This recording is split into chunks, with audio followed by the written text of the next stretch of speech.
Alright, well, here we are. Hopefully that wound up working. I'll take a look to see if this improved the situation at all.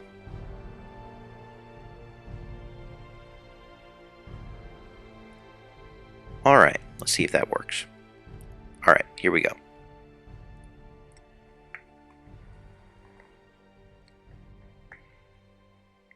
So basically, I approve of every penny spent when I give my own time, money, and resources to help someone else. So do other Christians who give offerings and volunteer their time at church, and who donate their time and money themselves or through private charities. One nice thing about voluntary giving is that you can change how you volunteer over time in order to best suit the needs of others you see in your own community, far better than any central planner ever could. For more on this, see the use of knowledge in society.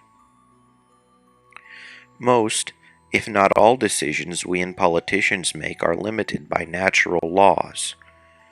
Just like you can't walk off a cliff without paying the consequences because of the natural law of gravity, you can't interfere with free market economics without paying the consequences because of the law of supply and demand, which is based on human nature. Any law that requires the change of human nature eventually manifests itself as cruel. Refer to the gulags of well-executed socialism. In Siberia, under policies that sounded wonderful, but failed to take into account human nature, people starved to death and died of exposure to sub-zero temperatures in gulags. Additionally, and this is the point that I think refers to the previous article quite nicely, politicians who write laws to set price ceilings for rent control, and wage floors, minimum wage, often perpetuate and exacerbate the problems they purport to solve. Indeed, taking a look at the basic microeconomic principles at play show that instead of fixing the problem, they cause housing shortages and decrease the quality of current and future housing, as well as increase unemployment. And this all by people who say they care. I'll scroll down here to this picture of minimum wage laws affects market for low-skilled labor services. So if you take a look at that particular drawing, you'll find, okay, if, let's say, and these are just two arbitrary price points, if $7 an hour is where the supply curve meets the demand curve, that means that there are just as many people willing to work at $7 an hour as there are jobs at this $7 an hour price point in any given local economy. If you raise the minimum wage up, there will be an increase in the supply of jobs. More people will want these jobs, but you'll be going also to the left on the demand curve. What does that mean? Well, that means that at the $8.25 price point, fewer employers are going to be able to afford to employ people. And that goes doubly so for such businesses as restaurants, where the cost of running a business every day is very high. So if you raise the minimum wage all the way up to a $15 price point, the demand for work is going to be very low, and the supply of workers is going to be relatively high. Well, that is going to cause there to be a surplus in low-skilled labor services. And the actual word that we use to describe that surplus is called unemployment. So increasing minimum wage increases unemployment. And especially given that the low-skilled labor services, the things that you don't need too much training to get into and do, are entry-level jobs. They're things that people who are looking to get started in the job market get. That means that you're closing out the opportunity to improve your situation to many of the low-skill workers, to many people who are just starting out, people that are just getting out of high school, people that are looking for summer jobs, people that in a year or two's time are going to be expected to take care of themselves and won't have the tools to do it because you have to have a job to get experience, and you need to have experience to get a job. So unless there are these entry-level jobs for people, well, that can really screw things up. So going back to this article about the $15 minimum wage hike, it truly does mean fewer job opportunities.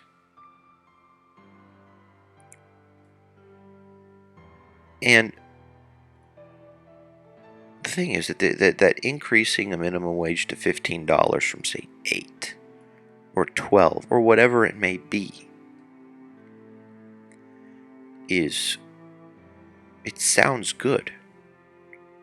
When someone reads it, people think, oh, well, people are being caring.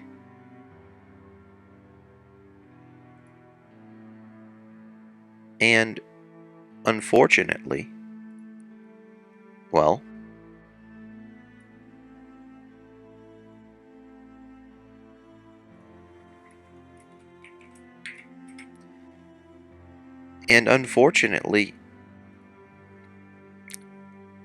having people that think they're being caring but that are misguided about the economics, and then having people that think they're being cared for and think that, oh, the government is taking care of me by mandating that I get paid $15 an hour. Now, why can't I find a job?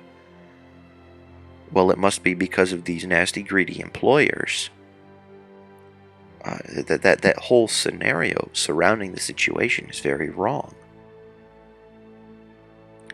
That whole scenario surrounding the situation is difficult in that, in the putting the best construction on things, as the proverb goes, my people perish for lack of knowledge. I mean, entry-level jobs aren't meant for people to spend the rest of their lives doing them. They're meant to provide an opportunity for people to enter the workforce. And if someone is forced to give me $15 for something that I gladly would do for $7, then that's getting in the way of us being able to make a deal. Alright, there's somebody else saying, I know better what kind of a deal you can make for yourself than you do. So this combination of, well, I know better, and thinking that this is not a reality causes the situation to get much worse. I mean, you can go and see here that there was a person here who was it, not a management level employee, but yes. So there's a 28-year-old Democratic congressional candidate who told the New York Times that many of her fellow restaurant workers were uninsured, inspiring her to run for office. So then there are people that go and they legitimately think that you can run for office and enact policies that force people to do things. You know, forcing people to give health insurance. Well, that'll just drive people out of business. So I dare say that the people that, start their political careers on basis like this, or for instance, the one guy who started the Rent is Too Damn High party, and so on,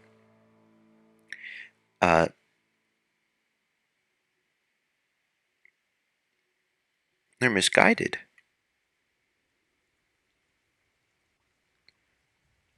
And that's why I think that one of the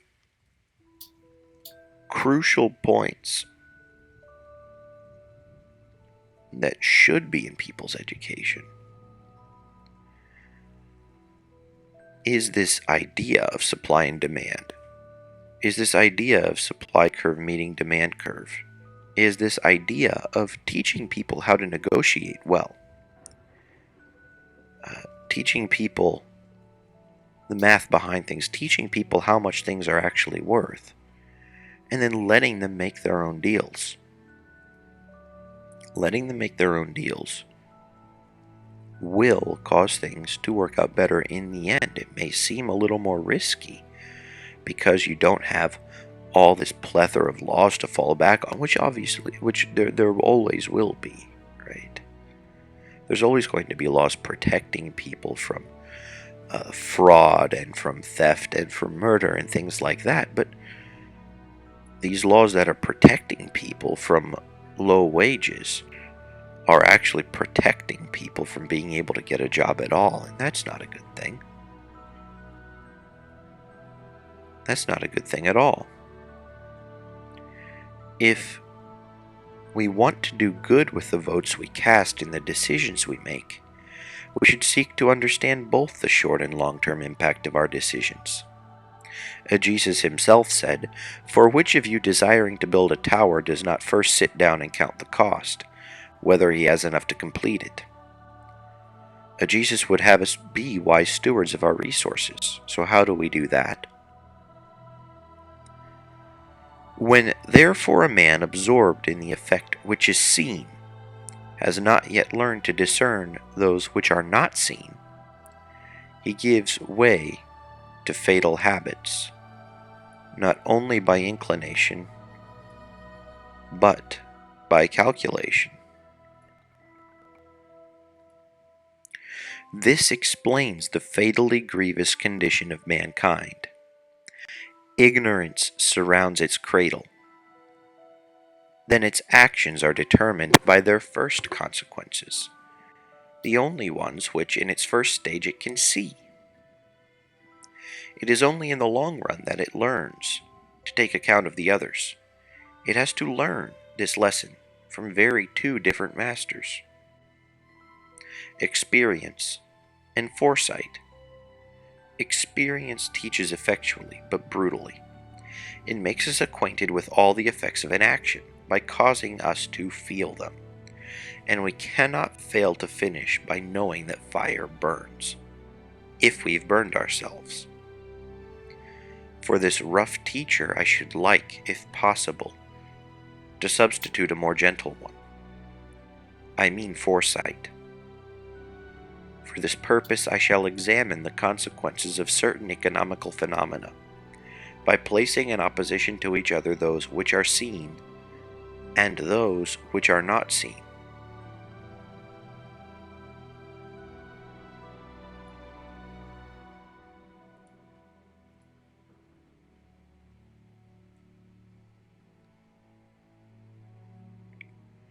This piece, The Use of Knowledge in Society, is incredibly useful, and I highly recommend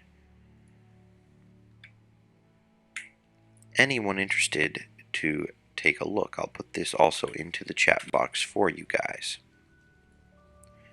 I am not going to personally go over it now, but if you are interested, there you go.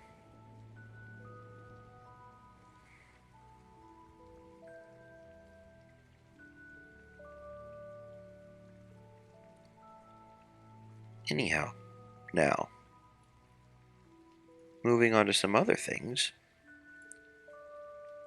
there's another piece which I think is quite useful in many aspects, entitled The $247 Trillion Global Debt Bomb.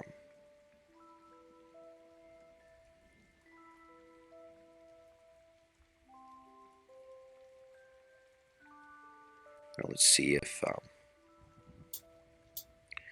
unfortunately, pulling that up is a little bit difficult.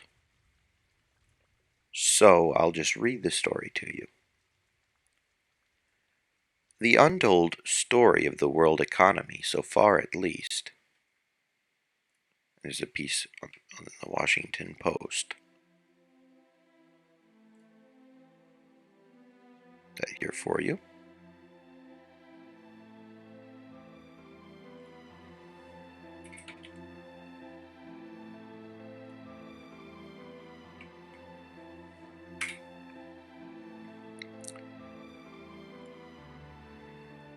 Is the potentially explosive interaction between the spreading trade war and the overhang of global debt, estimated at a staggering $247 trillion.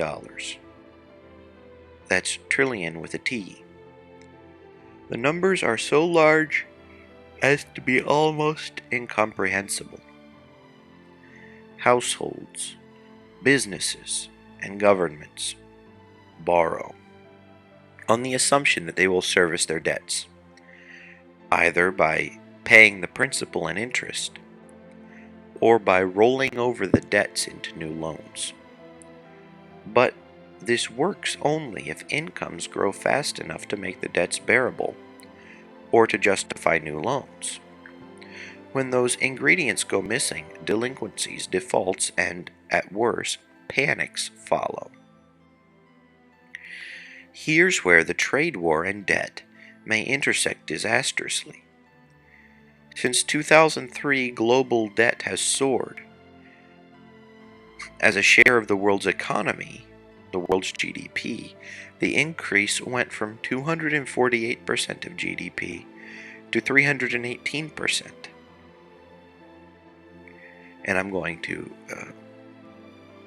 backtrack a little bit. This would be, let's say, the equivalent of making $50,000 and being $150,000 in debt. Or close to $160,000 in debt. Let's see. Ah, hello, Mr. Stutz. Hello. How are you doing? Sorry about that. I'm doing well. We had a Republican candidate come to the door, and my dad let him in. Oh, nice. Was he campaigning?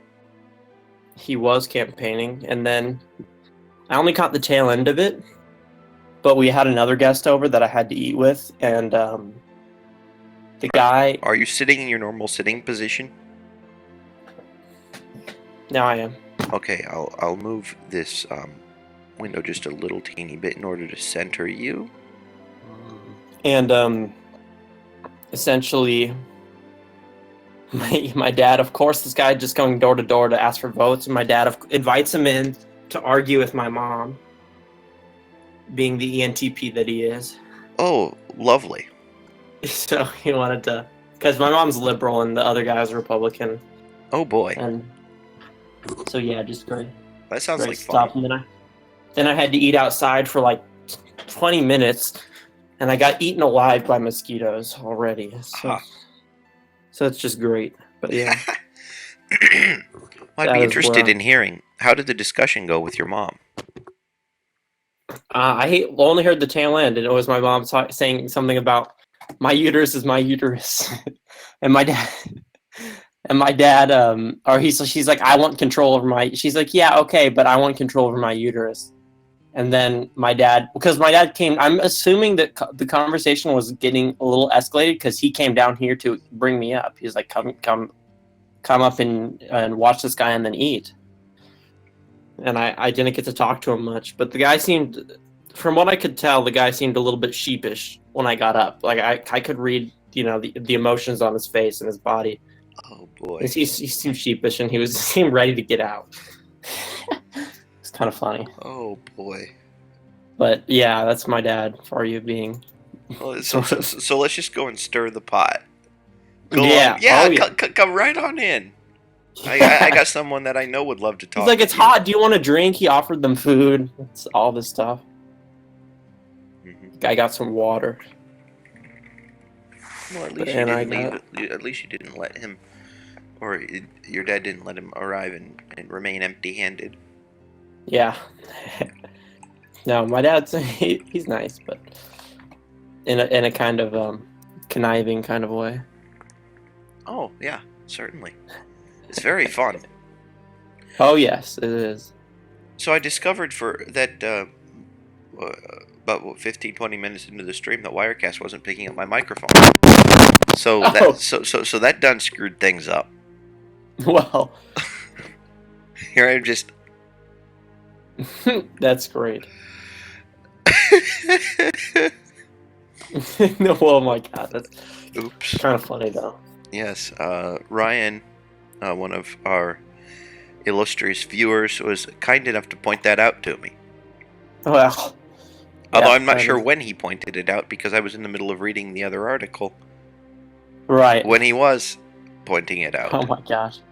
Well, sounds So, oops. sounds pretty funny. Oh man. And then my dad had some post grad student over, Uh-huh. and essentially, so my parents had to lampoon me about college stuff, and then my dad likes to be theatrical and funny, and then so I got into a bit of banter. It was pretty fun. Now was this And this was with the post grad student? well, just with my dad and just with everyone. I Oh, don't know. As it like it was fun, and this guy seems quite he's obviously quite smart, but he's really easygoing and like funny, and I let some jokes fly, stuff like that. It's inappropriate fun. jokes? Only some of them, like my dad, yeah, one of them that I made was my dad was he had a jalapeno, and he's like it was like he had a jalapeno from his garden, and had been sitting on the counter for a long time, and he's like, "Here, do you want this?" He's like, "This jalapeno has some disease on it. Do you want it?" I was like, "Wow, you make a great salesman. You should run an orphan you should run an adoption agency." I said, "Here's this kid. He's screwed up. Here you go. Do you want it?" And then that like the more inappropriate the joke, the more the guy was laughing. So Oh, good. it's always a good sign. And then what else? I don't know. There was nothing else really too notable that I can think of off the top. But other than that, I got bitten by mosquitoes like all over. That's just. Do you have mosquitoes where you are? I feel like you don't. You feel like I don't? Well, your feelings are mistaken. If you want to know, like Uh, Finland do you have a lot? is a gigantic swamp. Oh God, Okay. that's terrible. You I'm have sorry. swamp and you My- have bedrock. Those are like your two choices. I got So, bitten 8 times that I can count. Just oh boy. sitting outside for a little bit, and no one else got bitten at all. Well, in that case, that means that you either have a higher metabolism than everyone else, or warmer than everyone else, or had higher blood sugar than everyone else. Well, I haven't been eating sugar, and I'm not like a warm person. I probably have a higher metabolism. Okay. I could see that. So, yeah, mosquitoes are attracted to heat, carbon dioxide, and to high blood sugar. Well, yeah. Well, I eat a lot and don't gain weight, and I always have. So Okay, so high metabolism. Yeah. Relatively lots of carbon dioxide compared to other people. yeah. Well, that's so yeah. So now next time because it always happens. Well, not always, but it happens often. The people are like, "Oh, you're so skinny," or like not in a negative way, but like, "Oh, you eat so Jealous? much, but are so yeah, like that sort of thing." Oh, And I I'm was like, "Well, jealous. I'm also a mosquito magnet, so there you go." You're a chick magnet. It's only the females that bite. Also, yeah, I can say that too. If it gets too much. Oh God. Yeah, no, I always get eaten alive by mosquitoes. They love it. Oh, So we were basically discussing what it is that when you have and this was the Washington Compost article, oh yeah. about global debt versus global gross domestic product. Right. So if you wind up having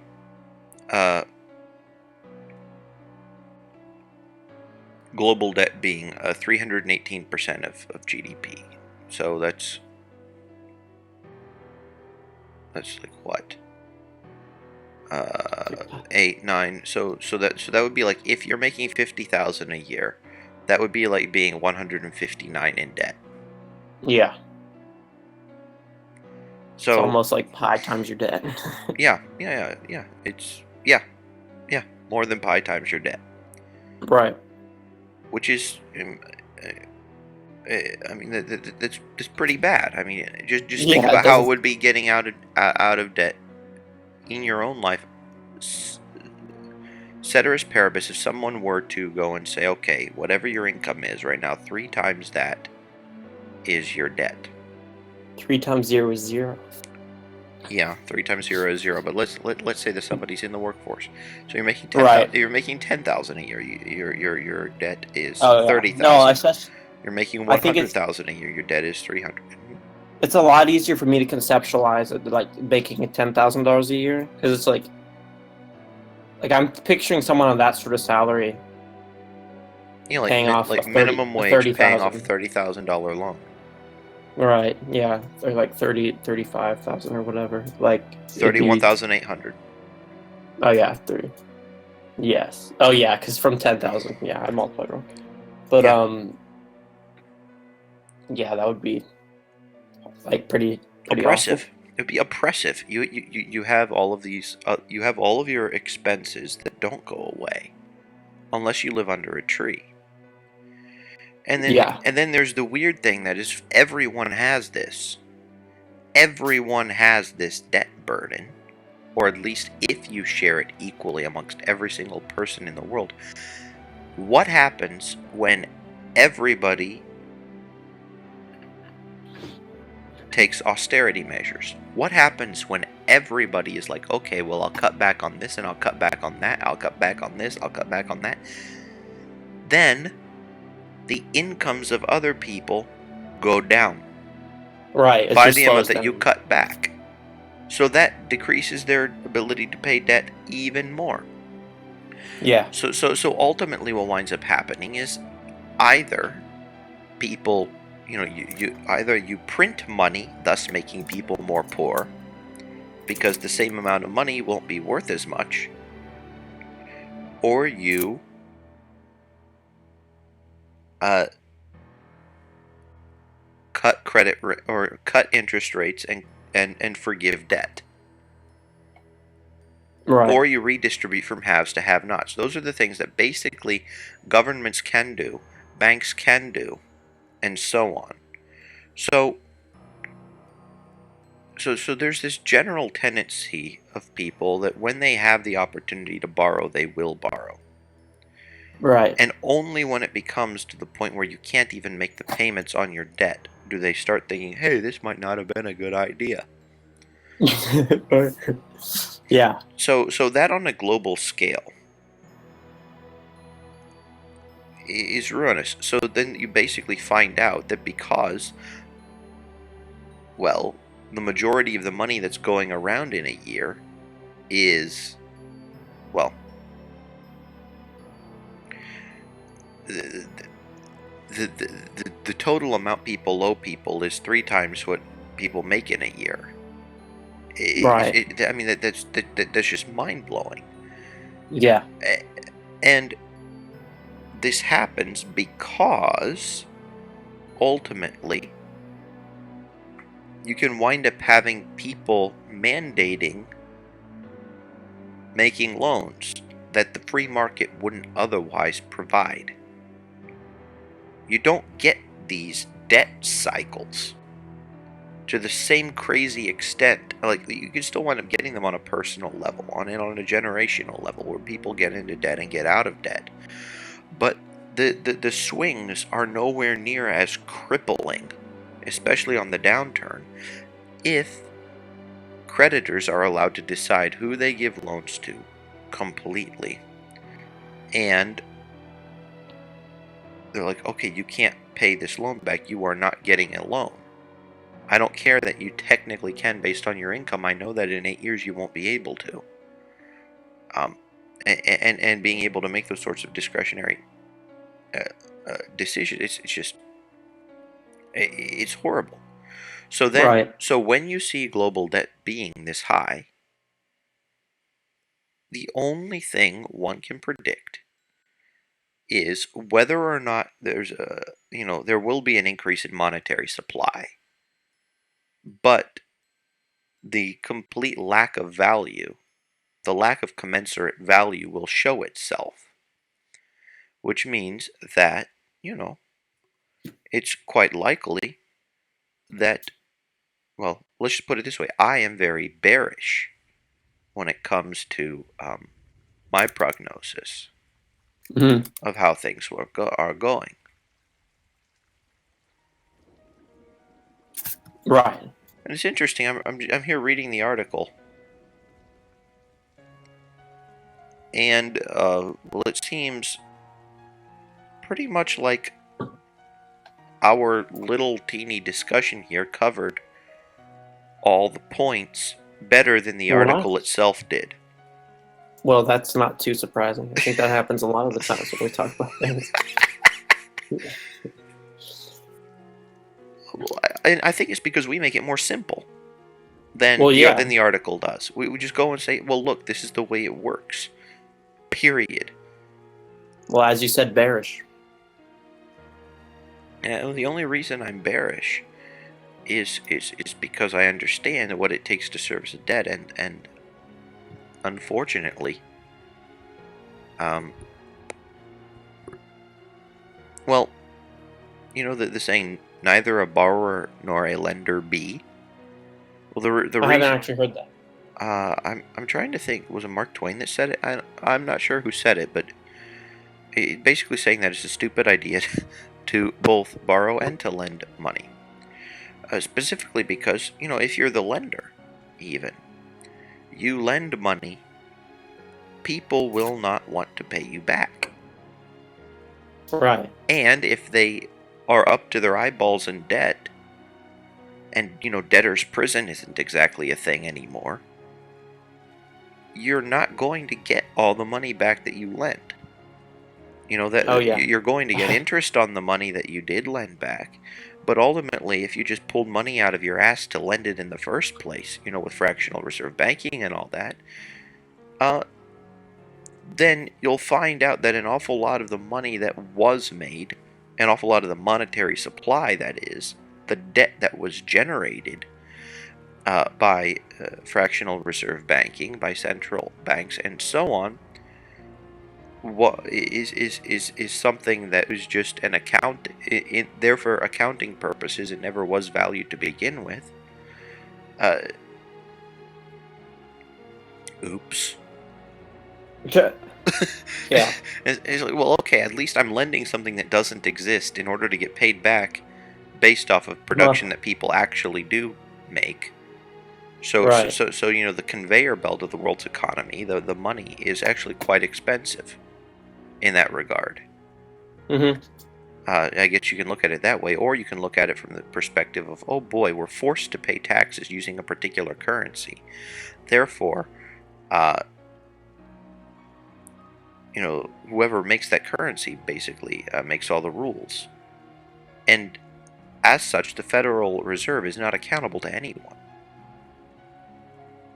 Yeah. Interesting. It's like, what in the world are you even supposed to think? I mean, all of these problems compound one upon another.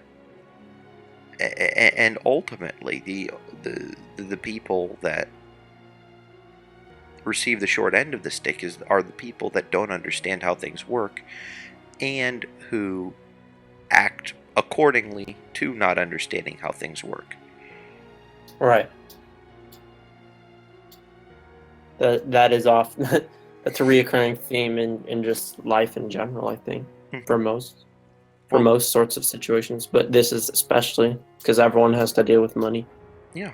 And then there's that proverb, my people perish for lack of knowledge.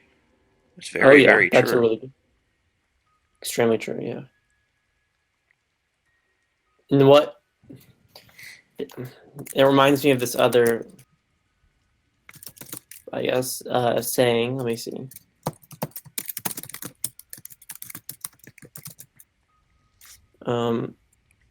Yeah, so this saying, curiosity killed the cat.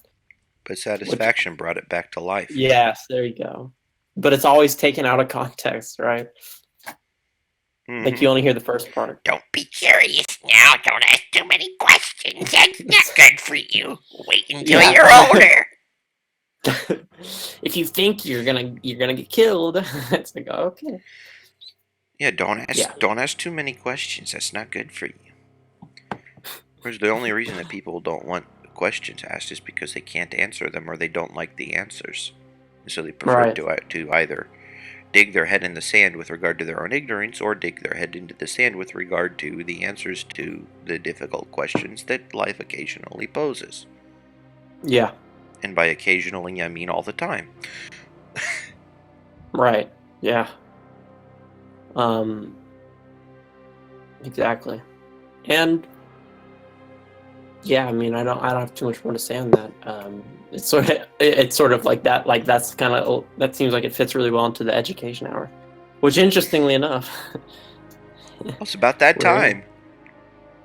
But yeah, and so have we covered the other article as well? Well, my microphone I was think we off should for a cover great that portion one. of it, but we can go back to it. I think we should cover that one during economics. Sounds good. I actually linked a couple of those things in the description, and I also included my Christian answer, which is basically an answer talking about some basic economic principles like rent ceilings and wage floors, and things of that nature. Because in that article, it talks about a person who was a restaurant worker that thought that because her fellow workers were uninsured, they were not given health insurance along with their job, that she would go and run for office to try to fix things. It's like, no, don't do that. You're just going to make things worse. Yeah. It's like, if you think that running for office is going to fix that kind of a thing, then you are the last person that needs to be in office, because you are going to make things far, far worse once you show up. Right. Oh yeah. Oh, wonderful. No, my people perish for lack of knowledge. But that article, and I guess I can open it up again. I'll open up our WhatsApp thing. Washington Compost. Okay, here, $15 minimum wage. The article says, and this is about 2/3 of the way through. No, halfway through. Yes, the coffee shop is part of the Gotham City Restaurant Group, which owns Flats Fix, the former employer of socialist darling Alexandria Ocasio-Cortez. The 28-year-old Democratic congressional candidate recently told the New York Times that many of her fellow restaurant workers were uninsured, inspiring her to run for office. And the context of that is, the rules about Obamacare. And if you have 50 employees or more, you as an employer are mandated by the government to provide health insurance for your employees. So this particular group wound up having, or at least one chain of restaurants in this group, wound up having 150 employees, and that chain is getting driven out of business due to these minimum wage increases. Right. But because it's exactly expected by the simple supply and demand curve. It's like, which is something that I wound up showing to the stream. The reason that was actually the reason I brought up my Quora piece, which you'll find in the in the description. It was the one that was talking about basically why don't Christians vote for politicians that promise to help the poor? And it's like, because redistributive schemes and messing with supply and demand don't help the poor, despite how nice they may sound. You wind up generating surpluses and deficits. Either a surplus of workers or a deficit of jobs. Well, I have a wonderful. Okay, so is there a word for a female barber, or is it just barber? I think it's a barber. Okay, I didn't want to say barbaress. That would just sound stupid. But Well, yeah. So I barbarous, just barbarous would mean, having to do with being barbaric. Maybe that's where yeah. barber comes from. I'm just gonna. Cut. Hold on. Yeah, would you like the $15 weed eater special?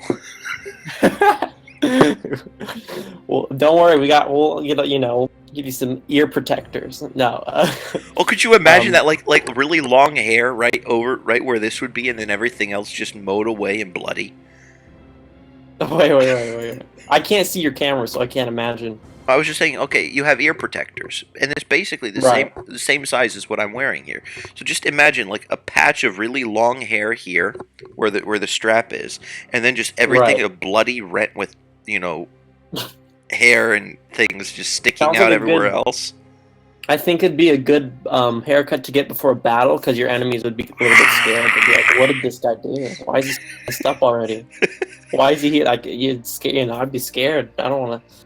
So maybe it would be good during the barbarian. All right. Well, So your story anyhow. but yeah. Yeah. So I ended up talking to her about how like the price, I guess, price gouging, and after like floods and stuff, like how it's bad. I was like, and she's like, "Oh, I never knew that." Like she was, and she understood, and she was interested. It was cool. I That's just wanted awesome. because she's a very political person. She's very far right, and she's not the most like she's not some sort of a thinker. She doesn't like. She's She's a more emotional person, definitely. And sort of like kind of redneck, right? But Okay. she's really nice. Mm-hmm. And I ended up explaining to her why that stuff's bad. And she's like, "Oh, that's interesting. I never would have thought of that," and stuff. It was really cool. But yeah, because I guess I think the thing that like spurred me on to talk about were things that seemed good, but weren't actually. Mm-hmm. And that's on the surface, like, oh yeah, prices are going down. Our prices are are being kept low. Like everyone gets what they like. No, it's actually just it leads to a shortage. Mm-hmm. And yeah, really interesting Yeah, stuff. prices go up because there's a greater need. Yeah. And the greater need leads to greater demand. Or greater quantity demanded.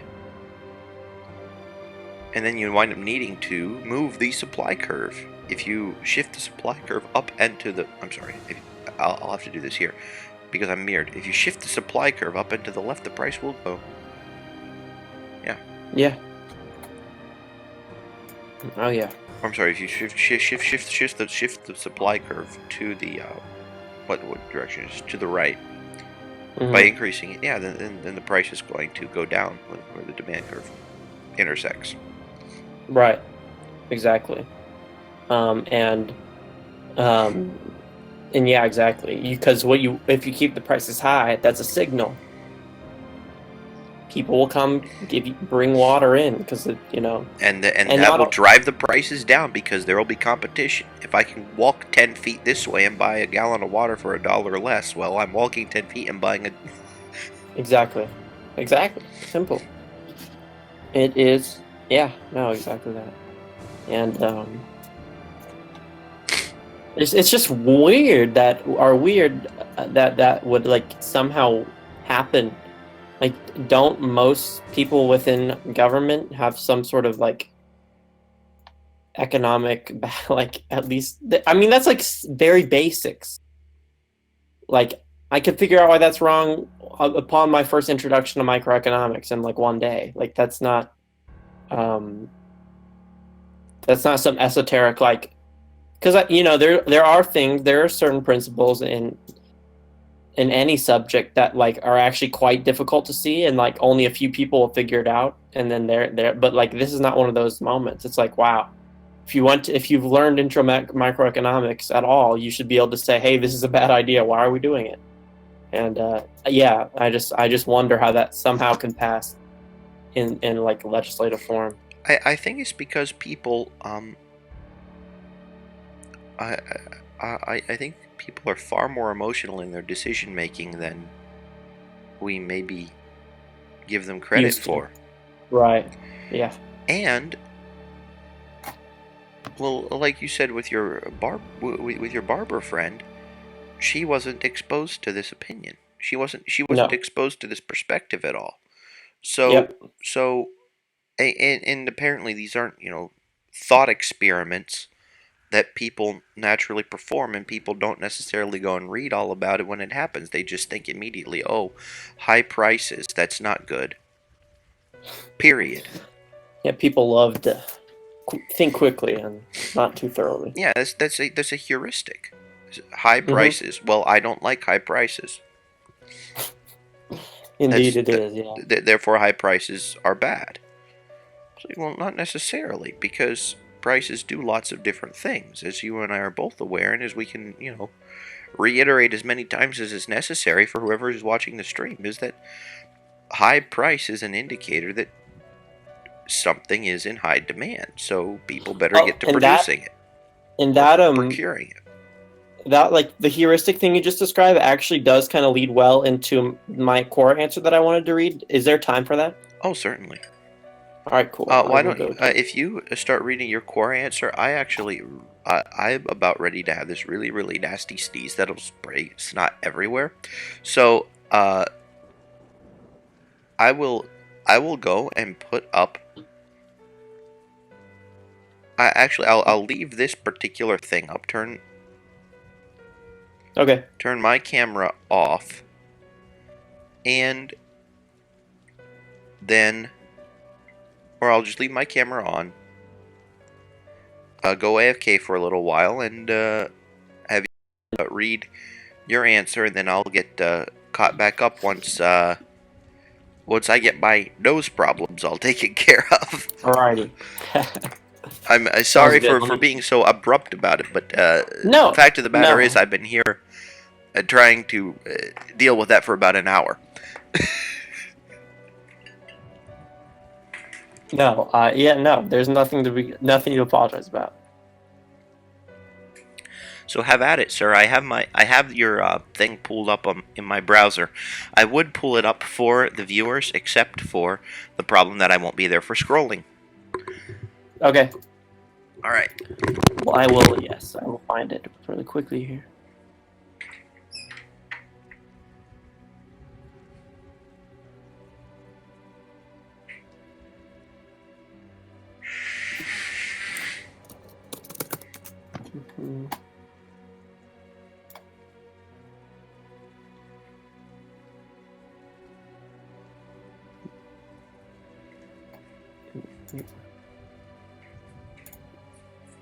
Alright, so my answer is that when I was writing this answer, I was looking for something to write about because I wanted to write. So it wasn't A2A to me or anything on core. It was just I found an answer that I thought, okay, maybe I can answer this.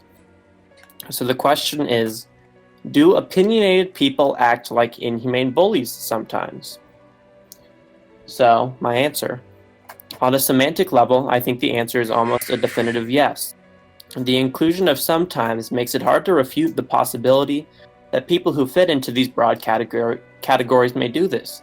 This is assuming that the focus is plural and the question is not being interpreted along the lines of, if you're an opinionated person, then you must necessarily act like an inhumane bully at times, but rather, a random person from the population of people considered opinionated may act without pity or compassion in a bullying way.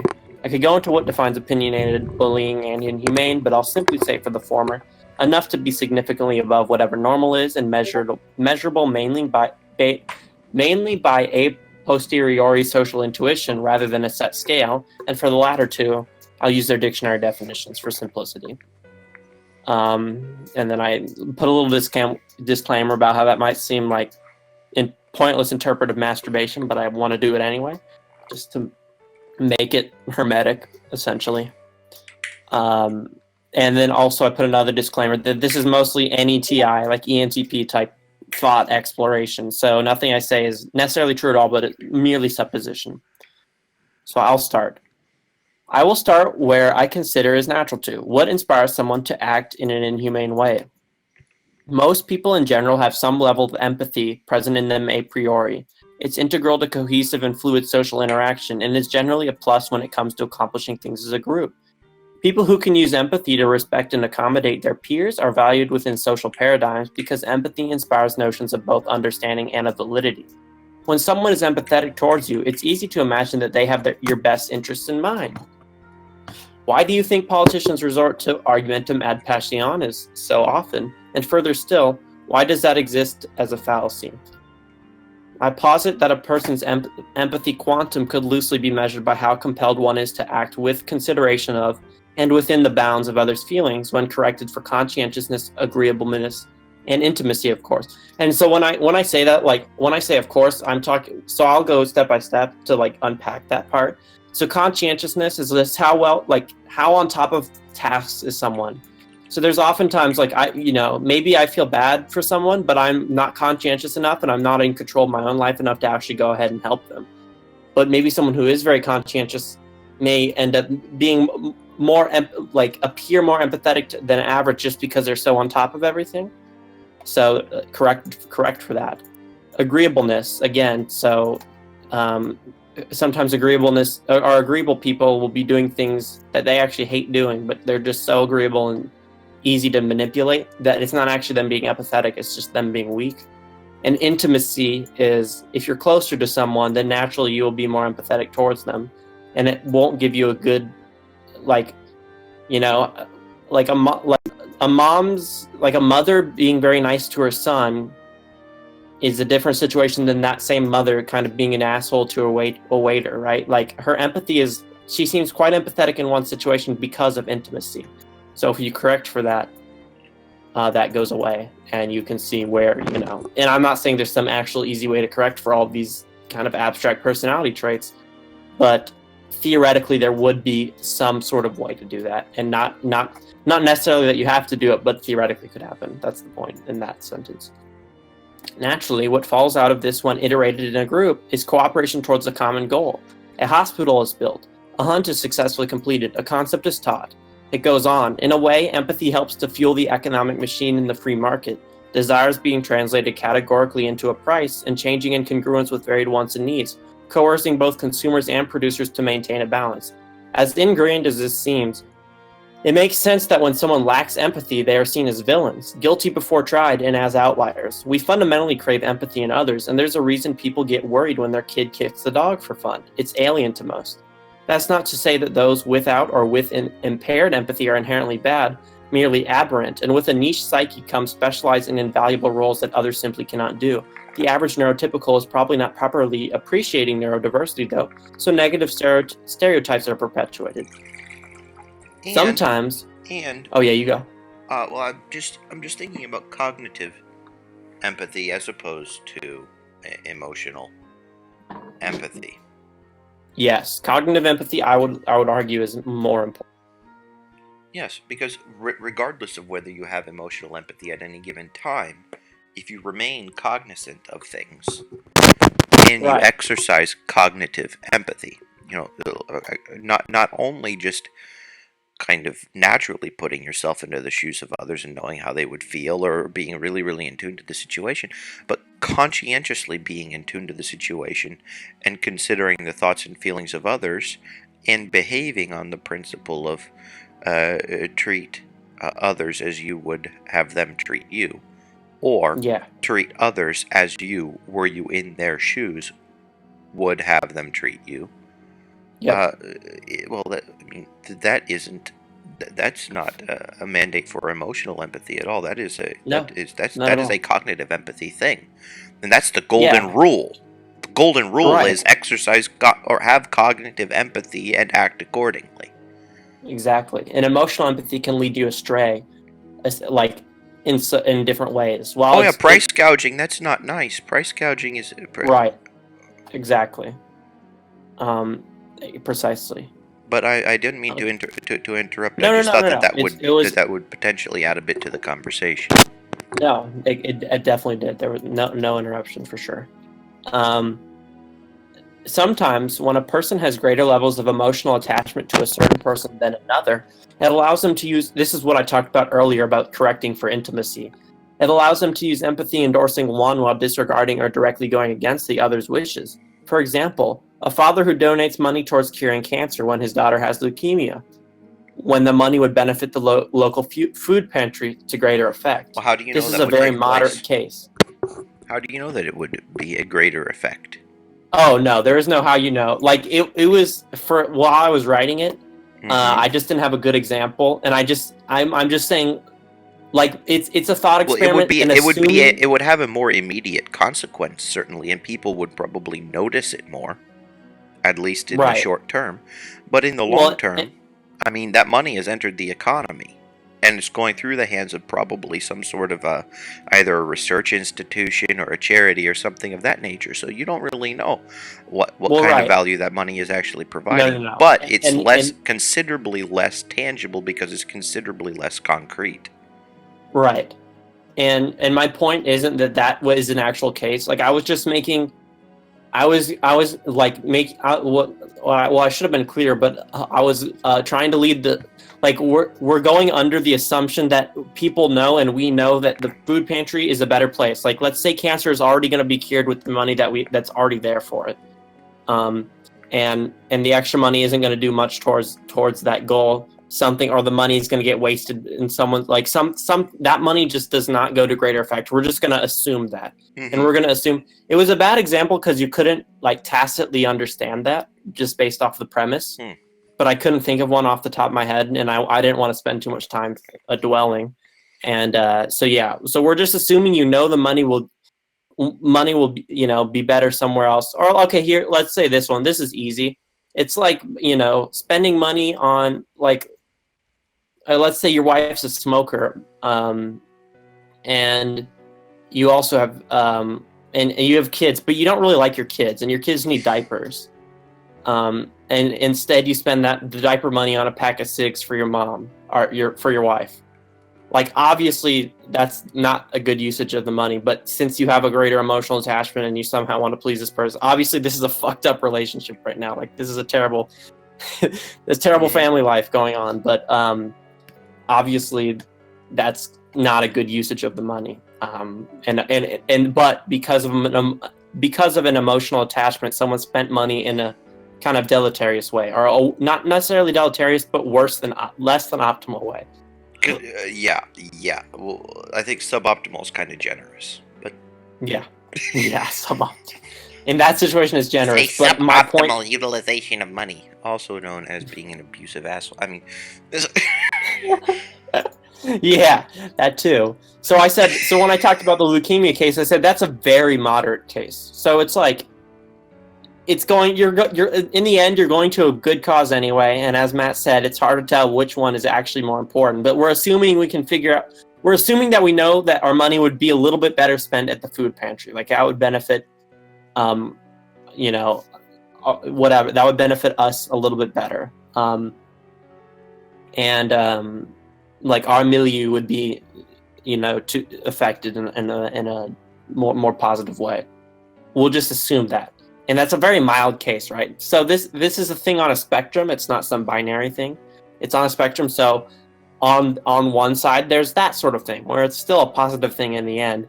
And then genocide is on the other end of the scale. Like that's like Hitler saying, this is the right thing to do for my, I'm so, attached to the German people, whatever. I have these ideas and I think this is the right thing to do. And like, I think what I'm doing is the best for the human race, even though it's kind of like anyone on the outside is like, hey man, that's evil. That's screwed up. Don't do that. But because of an emotional attachment, those sorts of things happen. And this happens all over. Like people have emotional attachments to things. And so they just put up, think of like an abusive relationship and a girl who sticks with a guy because she has an emotional attachment to that guy. She will kind of put up with shit and sort of reason goes away, right? Like reason there's a departure from reason at some level of emotional attachment, or at least a relative departure. Like reason and emotional attachment almost have an inverse relationship to an extent, depending on the person especially. But yeah, like you'll see people who it's like you're not thinking right, and like if you've ever tried to give relationship to advice to someone like this, I have not personally really, because I am like, well, I turn into an INTJ at that point and say, hey, this person is not going to listen to me. I just drop it.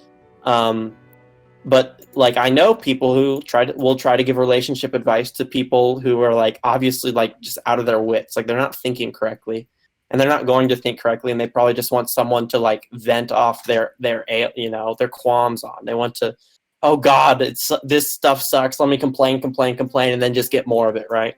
Not actually change the situation. Obviously, giving advice to that sort of person is really frustrating, and it sort of illuminates this sort of concept.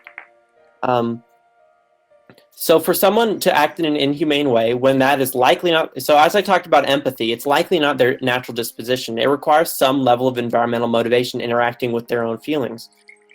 Natural empathy can be hamstrung by negative emotions within someone.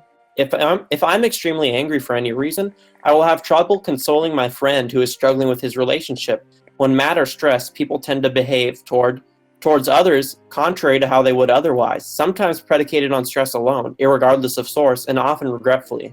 So when I say irregardless of source, the person who you're acting negatively towards may not actually be the cause of your stress. My mom's very guilty of this a lot. She'll be stressed from work, and then she'll come home and be like, "Why didn't you?"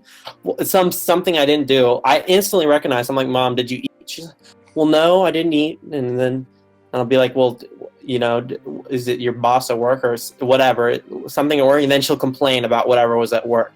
And what I do there is offset, instead of her getting mad at me for like some very petty reason that like is very laughable to me. So I wouldn't even take it seriously anyway. It's a disproportionate reaction due to the fact that she's already outside of her overton window, put there by something completely other than you, but you happen to be there to pick up the pieces. Either that or to try to set things straight. Right. Which is like, exactly. Food. Are you hungry? Are you tired? Right.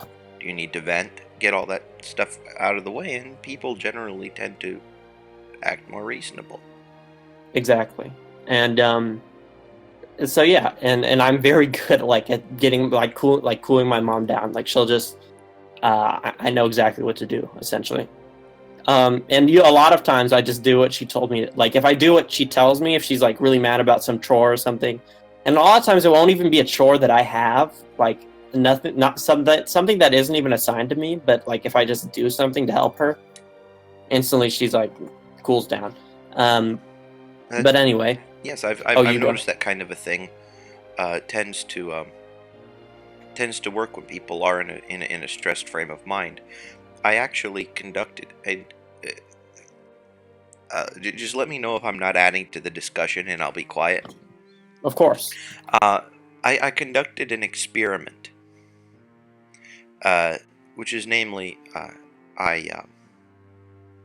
when visiting my in-laws, I tried 2 different strategies on 2 different days.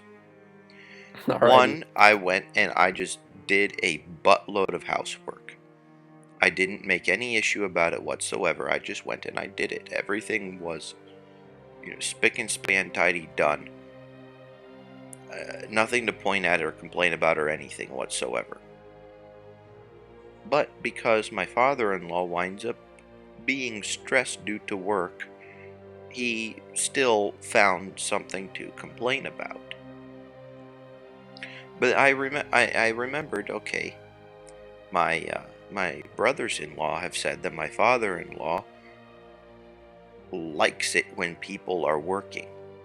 So then I decided, well, another day I'm just going to, like in the evening when he's, stewing and in a foul mood, I'm just going to waste time. I'm going to take 3 hours to do something I could do in 15 minutes. Sweeping the floor, doing the dishes, that kind of a thing. Right. And I just, I stomped all over the house, and I made a big, huge racket when sweeping something. I would occasionally move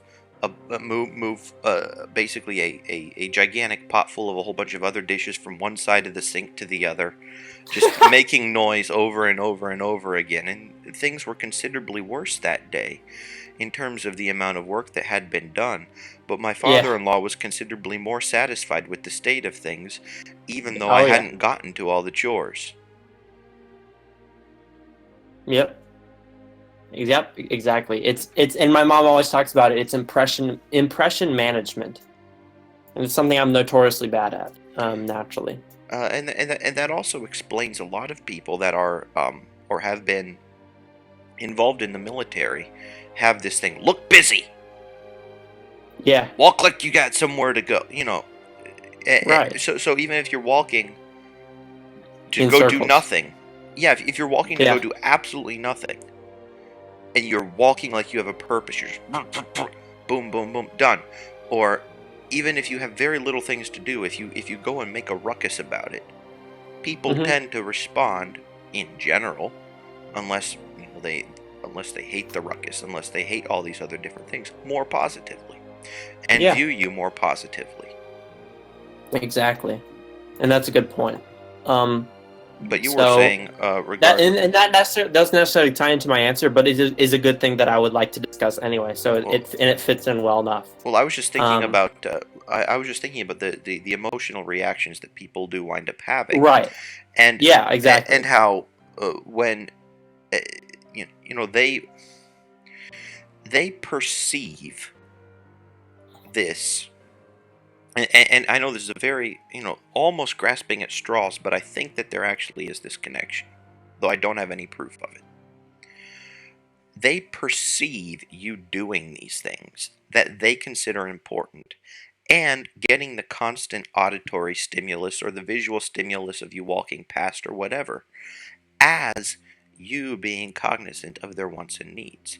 You are vocalizing without words, communicating without words that they are important to you. Yeah.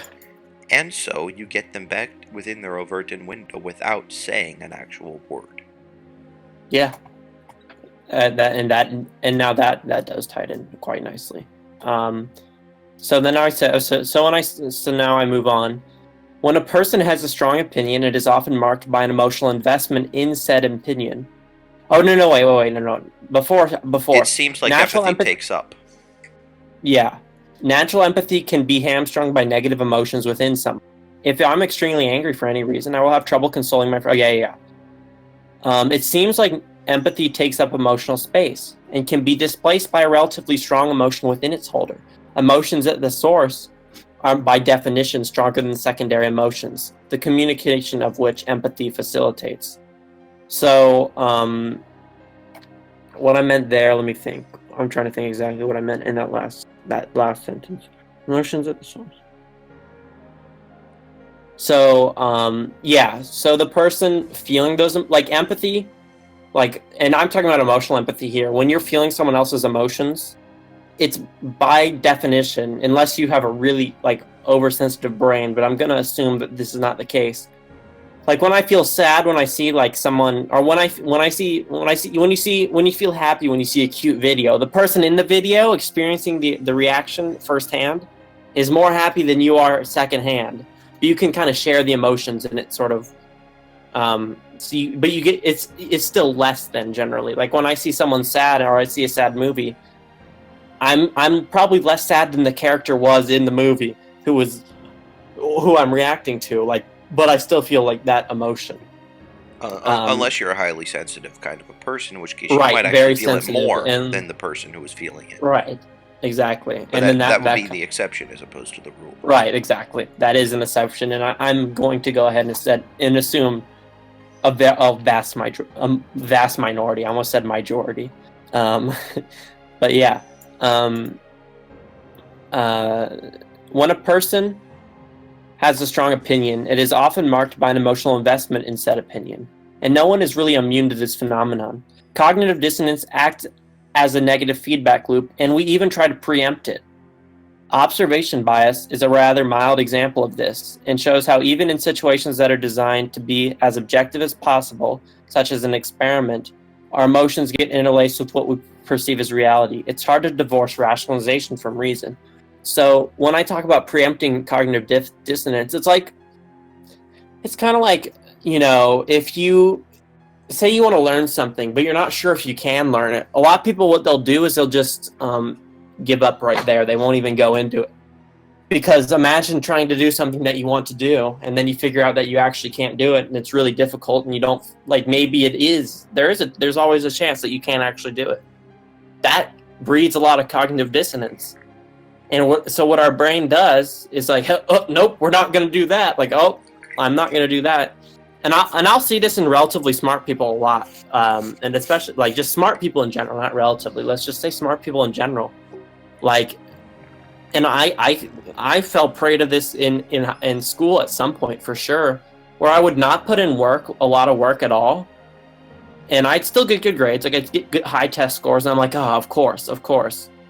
But it's a double. If I get a suboptimal test score, I can say, oh, well, I just didn't put enough work in. Haha, that saves my ego. Cognitive dissonance subverted. If I get a great score, it feeds my ego. It's okay, yeah, nice, good job, whatever. You didn't do anything and you still got a high score. Right. Yay. Mm-hmm. Yeah, exactly. If that feeds my ego, exactly.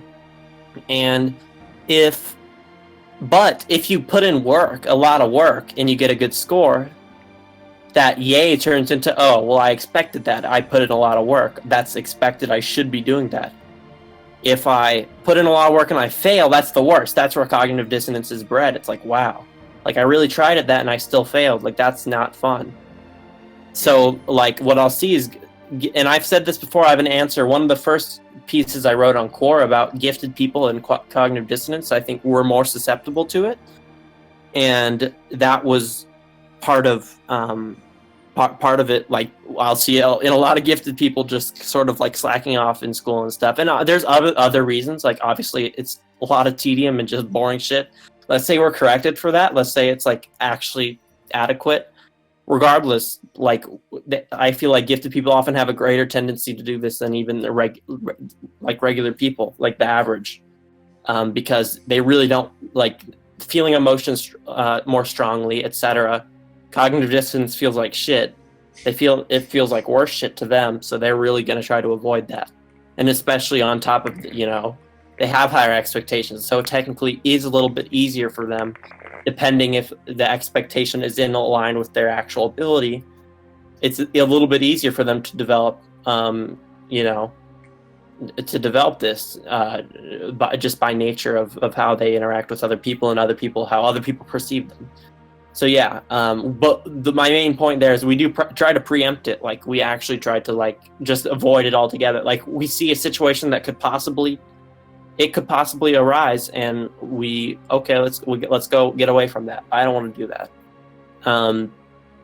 So yeah, when people feel very strongly about something, the emotions are not just interlaced with, but are often smothering perception. This manifests in a strong opinion, and someone who is prone to repeat this regularly may be deemed opinionated. If said person's opinions are countered either implicitly or explicitly, the holder may react very negatively, overriding natural empathy because they are focused on negative emotions within themselves and temporarily behave inhumanely or bully-esque. Yes, it may seem mundane and obvious on the surface, but I think it's a bit deeper than would be expected with a cursory glance. So that's when I finally get around to answering the question. Yes, strongly opinionated people have some sort of emotional attachment to their belief. So when it's attacked, when that in some way, when there's an affront on that opinion, it evokes an emotion in them, strong emotion sometimes, that actually gets kind of scoots their natural empathy to the side and makes them sort of just defend it at all costs. And you'll see this, if you're an ENTP like me, when you poke people's buttons, yes, every ENTP knows that every ENTP has at some point gone over the line with someone, and they've said something, they've joked in some way. This doesn't happen very often to me because I am quite aware. I stay well beyond the line. I don't really go to the line usually. But they say something and the person very curtly replies back. something quite mean. Like it's like, oh, they overreact, right? And then it's just kind of this awkward like silence as they de-escalate, they feel guilty, and you kind of just feel like guilty for even making them do that in the first place, and it gets kind of cringy and awkward.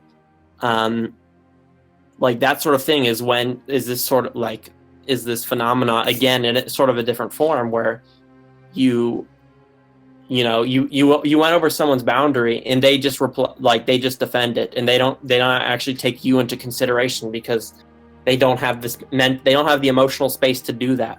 It's really hard when you're really mad at someone to reason level-headedly with them. It just is. It's hard because we emotions do take up mental space. It seems like that's one of the main themes that I think is the mental space. They Yeah. hijack a great Yeah. deal of mental space. Exactly. And that's one of the main, like, that's to me the most important thing to get out of this piece of writing, is that emotions do take up mental space. Like they as Matt says, hijack it. And that is something you can always be cognizant of, because you're feeling emotions often. I'll just say that people are by definition at least strong, weak, dull, good, bad. People are feeling all types of emotions that, like, you're probably feeling some sort of emotion at any time. And so it's important when you're thinking about reasoning, when you're trying to reflect on life, when you're trying to metacognize, whatever, to like keep in mind that like sometimes it's going to get in the way of your reason depending on how strong that emotion is. And it's really easy to like screw up when you're really feeling really emotional, and that can feed the flames, so to speak. So it's really, I thought it was quite like this sort of an important thing to think about. And and I said there are numerous other variables that can predict this sort of behavior, and some of them have been touched on here already, but I'll leave it up to the reader to set up thought experiments regarding various situations which would involve these factors and lead to the questions above, and ideally spot it when it happens in real time within themselves and within others. So and if you can think about, like, that's a really important thing to note when dealing with other people. And if you can master this concept, people will think you're like the most emotionally intelligent person ever. Because like you can bring reason. The thing is, even when people are not, while they may be in these emotional states, while they may be, it's hard for them to reason. Like it is hard for them to, but it's not hard for them to understand reasoning from others. Like they don't lose, obviously depending, it's a level. Like if someone's like all out, like fiery, mad, angry, you probably just need to let them be. If someone won't listen to any reason, the best thing to do is just stay away from them for a while. Let them cool off. You don't need to be talking to someone who's in like a rage. But if someone's like, freaking out and they can't actually produce rational thought by themselves, if you say things curtly and point out one, okay, I can see that you're overwhelmed by this emotion. Do you think, etc., this might be screwing up your perception of this thing, etc., and then reason with them why what they said was wrong. They'll be like, oh yeah, and I've done this to my mom, and it's hilarious because then it's like it just destroys the fuel, the fuel that's producing these sort of like, they just cool down. They're like, oh yeah, it's kind of like if you got really mad at someone. This is an analogy, but it's not a very detached analogy. It's like if you got really mad at someone, if you've ever gotten really mad at someone and then you realize they're not the person to be mad at, and you're like, oh yeah, like it just sort of like you're not going to continue being mad at them. You're probably going to get like less mad. You're probably going to feel less enraged and maybe feel a little bit stupid, and that's fine. Or especially if you wind up acting out of that anger a little guilty for a while. Oh yeah, you'll feel really bad. It's like that person. But even if you didn't, that person didn't deserve to get my crap shoveled down his neck. Right, exactly, and it will cool people down. Like it just will cool people down. So this is a really good thing to be cognizant of. And the question obviously was extremely mundane, obvious. You could just said yes, and that would suffice. But I wanted to put more thought and bring in some more some other ideas into it as well. But yeah, so that's all for that I have. Do you have anything? Well, you said was pretty thorough, right? Yeah. Now, I would say that in being thorough, you wound up losing a lot of readers in that you wound up getting a whole lot more people seeing your answer than actually got to the end or upvoted it. But that's probably because that, not necessarily everyone wants that level of thinking on a matter. I mean, just look at the people that did upvote your answer. Just look at the people that upvoted it. Let me go check. Yeah, well, I have you, Hamza Muhammad, Chris Marcio, Philip Christensen. Yeah. Jack Clark, Shauna, Christopher Clayton. Yeah, you. Yeah. Okay. Every single one of the people that upvoted your thing are people that I follow. Wow. Interesting. That's cool. So there's a certain mental process that people go through, and perhaps if John Davis were to answer this question, it would resonate with a different subset. If Andrew Weil were to answer this question, it would resonate with yet another subset of people. Mm-hmm. And each person has a communication style that is suited predominantly for one kind of a person. And of course you can go and change the communication style when you write different answers, but then ultimately you wind up, you wind up injecting a different flavor. You wind up injecting different spices. You wind up injecting all sorts of different things depending on your audience. And indeed. The fact of the matter is you can never write the perfect answer for everyone because the audience is so varied on platforms such as Quora. Mm-hmm. And that is, for me, like, that's my communication style. That answer is. Yeah. If anything, it was reined in a little bit because I could have added a lot more about each thing, but then it would actually be hard for me to write. Well, if I wanted to write this further, what I would do is, obviously I talked more on stream with examples and analogies. I would include those analogies in the answer in some way. Yeah. But in the process of writing it, I would actually get far away from my point. Like, I would actually confuse myself in writing it by going deep into the rabbit hole and everything. And I would I would kind of screw up my ability to accurately convey the ideas I'm trying to convey. So I decided to just cut down. Well, and that's a reasonable thing. And actually, for the sake of anybody interested in writing, something that I found to be helpful, and this doesn't necessarily help in every case, and it doesn't necessarily help everyone, but doing a brain dump is one way of doing it. And when you say brain dump, what exactly do you mean? I mean doing that thing where you go all over the place. Okay. All these tangentially related things. That's one thing that you can do. Another thing you can do, and I actually recommend doing both of them at separate times and taking your time to answer something if you really. I've noticed the only good answers that I've had that have also a reasonable number of views are the ones that I've done both of these. One is having an outline. Yeah. And then the other is doing the brain dump. Because if you think of this like a web or like a trampoline, or let's say that you have a trampoline made out of spider's web. Okay. You need a certain area to jump on. Mm-hmm. And if your web extends past the boundary of the trampoline, that part of the web, although it's related, is extraneous to answering the question. Yep. Nevertheless, if you were to somehow remove the ring of the trampoline, the web would still stand and people would still be able to jump. Mm-hmm. So that artificial construct of that ring is ultimately determined by the nature of the question asked. And also the audience that you're pushing it to. There's some people, like you, for example, who care very little about that ring at times, I feel.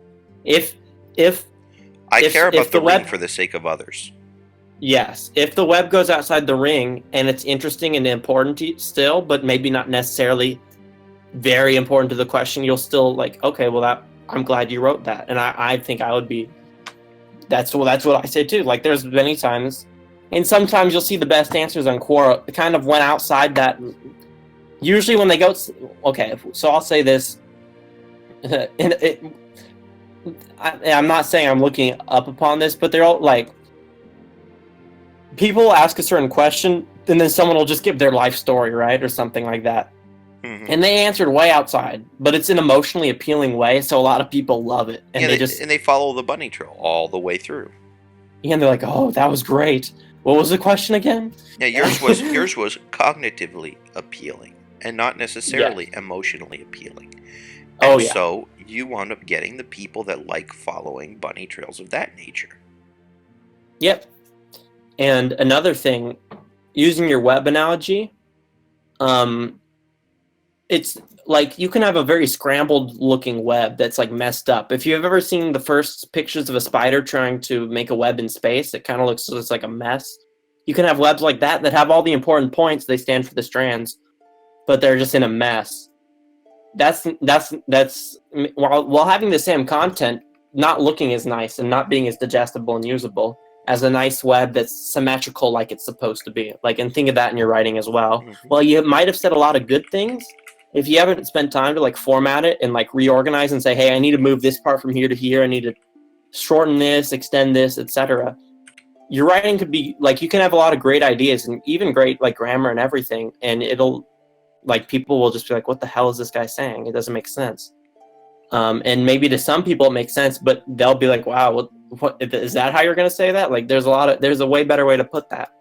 And currently in my writing, that's what I'm trying to, sort of go through, depending on what time. Like this writing was just me writing for fun and me writing for myself. I didn't care what. Yeah. I didn't care if I got a lot of followers. And I wasn't trying to put that on my resume. I wasn't trying to like get someone to give me money. It was just, or like get fame or attention or anything. I was just writing for my own mental stimulation and interest, and just for the sake of crafting a nice answer and thinking about things. So it was fine for me to, not make the web perfectly straight and clear and dumb it down and all this stuff. But depending on your audience, you might want to make it a really straight, obvious web. And yeah, and then depending on other audiences, you might want to make it a tangled web. Think of like poetry. Poetry, it's nice. Good poetry, often you have to think about it a little bit and be like, huh, what do they mean by that? And then when you think of it, you're like, wow, that's nice, nicely, creatively done. Like, and it's the pacing and the meter and the rhyme that keeps you with it, or at least keeps many of the readers or listeners with it until the point where exactly. the synthesis is reached. Exactly. And there's an art to that too. But obviously you're not going to like, if someone's like, tell me about yourself, you're not going to give them a poem that they have to decipher. And like, there's a time and a place for every type of thing. So I'm putting into the description and into the chat box a piece that Jordan Peterson wrote about how to write an essay. Oh yeah, that was wonderful. That's I think that it's quite helpful, and it actually means that it takes an awful lot more time and effort than you would originally think, unless you already have these pieces existing somewhere else. And this is the problem with, for example, the AP Lit test. That's the only AP test I took. On the practice tests, so we were given. So I always did really well on the multiple choice. The first practice test, I got the top score in the grade, and I got a 5. 5 is the top score on AP tests, and I was like, okay, awesome. Multiple choice, I'm gonna be fine. It's all good. And my teacher was unhappy with me because I had a D in the class, but that's beside the point. And the writing part, though, being able to you need to practice organization, because I had never written really. There's a reason I had a D-, because the writing assignments I just turned in some half bullshit stuff, or I just didn't turn it in. Wrote it the night before, kind of stream consciousness, no correction, no quality, just wrote something. Didn't even read the book, read its Spark Notes synopsis, and trying to hit the word count thing. Just stereotypical bad teenage writing. And I had no practice really organizing my thoughts and putting a cohesive narrative together. So when it came to the AP test and you have an hour to read three different types, one's a poem, one's a dialogue between people, and one's an excerpt from a story, and you have to read those. Maybe I think you have 2 hours. but you have to read and then organize 3 essays and write them well, and then have, include good points. Like, I was in deep water. Like, I was not good at that. I pretty much ran out of time. I had to like speed up because I was like, okay, I was like, all right, let me write something quality, because I understood the essays and stuff, and I was like, oh god, like, I don't know, I'm running out of time. And it's very easy to paint yourself into a corner too. Yeah, and I had not like thought about this stuff, and I hadn't ever really written an organized essay or like structured something. I had no heuristics to go off of. I just had intuition, and I write off intuition. I don't use any heuristics at all yet. I still haven't, but yeah, I was in deep water. So I got a 4 on the test, which was enough for me to get out, clip out of English in college. So it served the same purpose. But and the multiple choice, I'm sure So I destroyed. I felt like it was the CLEP test or an AP test. Oh, AP Lit test. I meant like I clipped out, like in a bike. Okay. Like in a I guess I don't know where it comes from, but when I think of like in a bike, when you have your clip pedals and you're kind of stuck in them, but I clipped out, so I got out of having to do that requirement. Okay. That requirement was covered. It's interesting because I've heard it. You CLEP out of a college because you've taken the CLEP, college level exam preparation. You've taken. Oh, interesting. Okay, so I haven't heard of that, but that is interesting. I mean, that's how if you've heard that, like that's a funny phonetic like Let's see. Yeah, I because I literally CLEPed out of a whole lot of my course requirements, my general ed requirements, by going and paying $70 and taking a test, rather than going and paying $700 and or more than that and taking a class, or nothing, because I would have been on scholarship. But either way.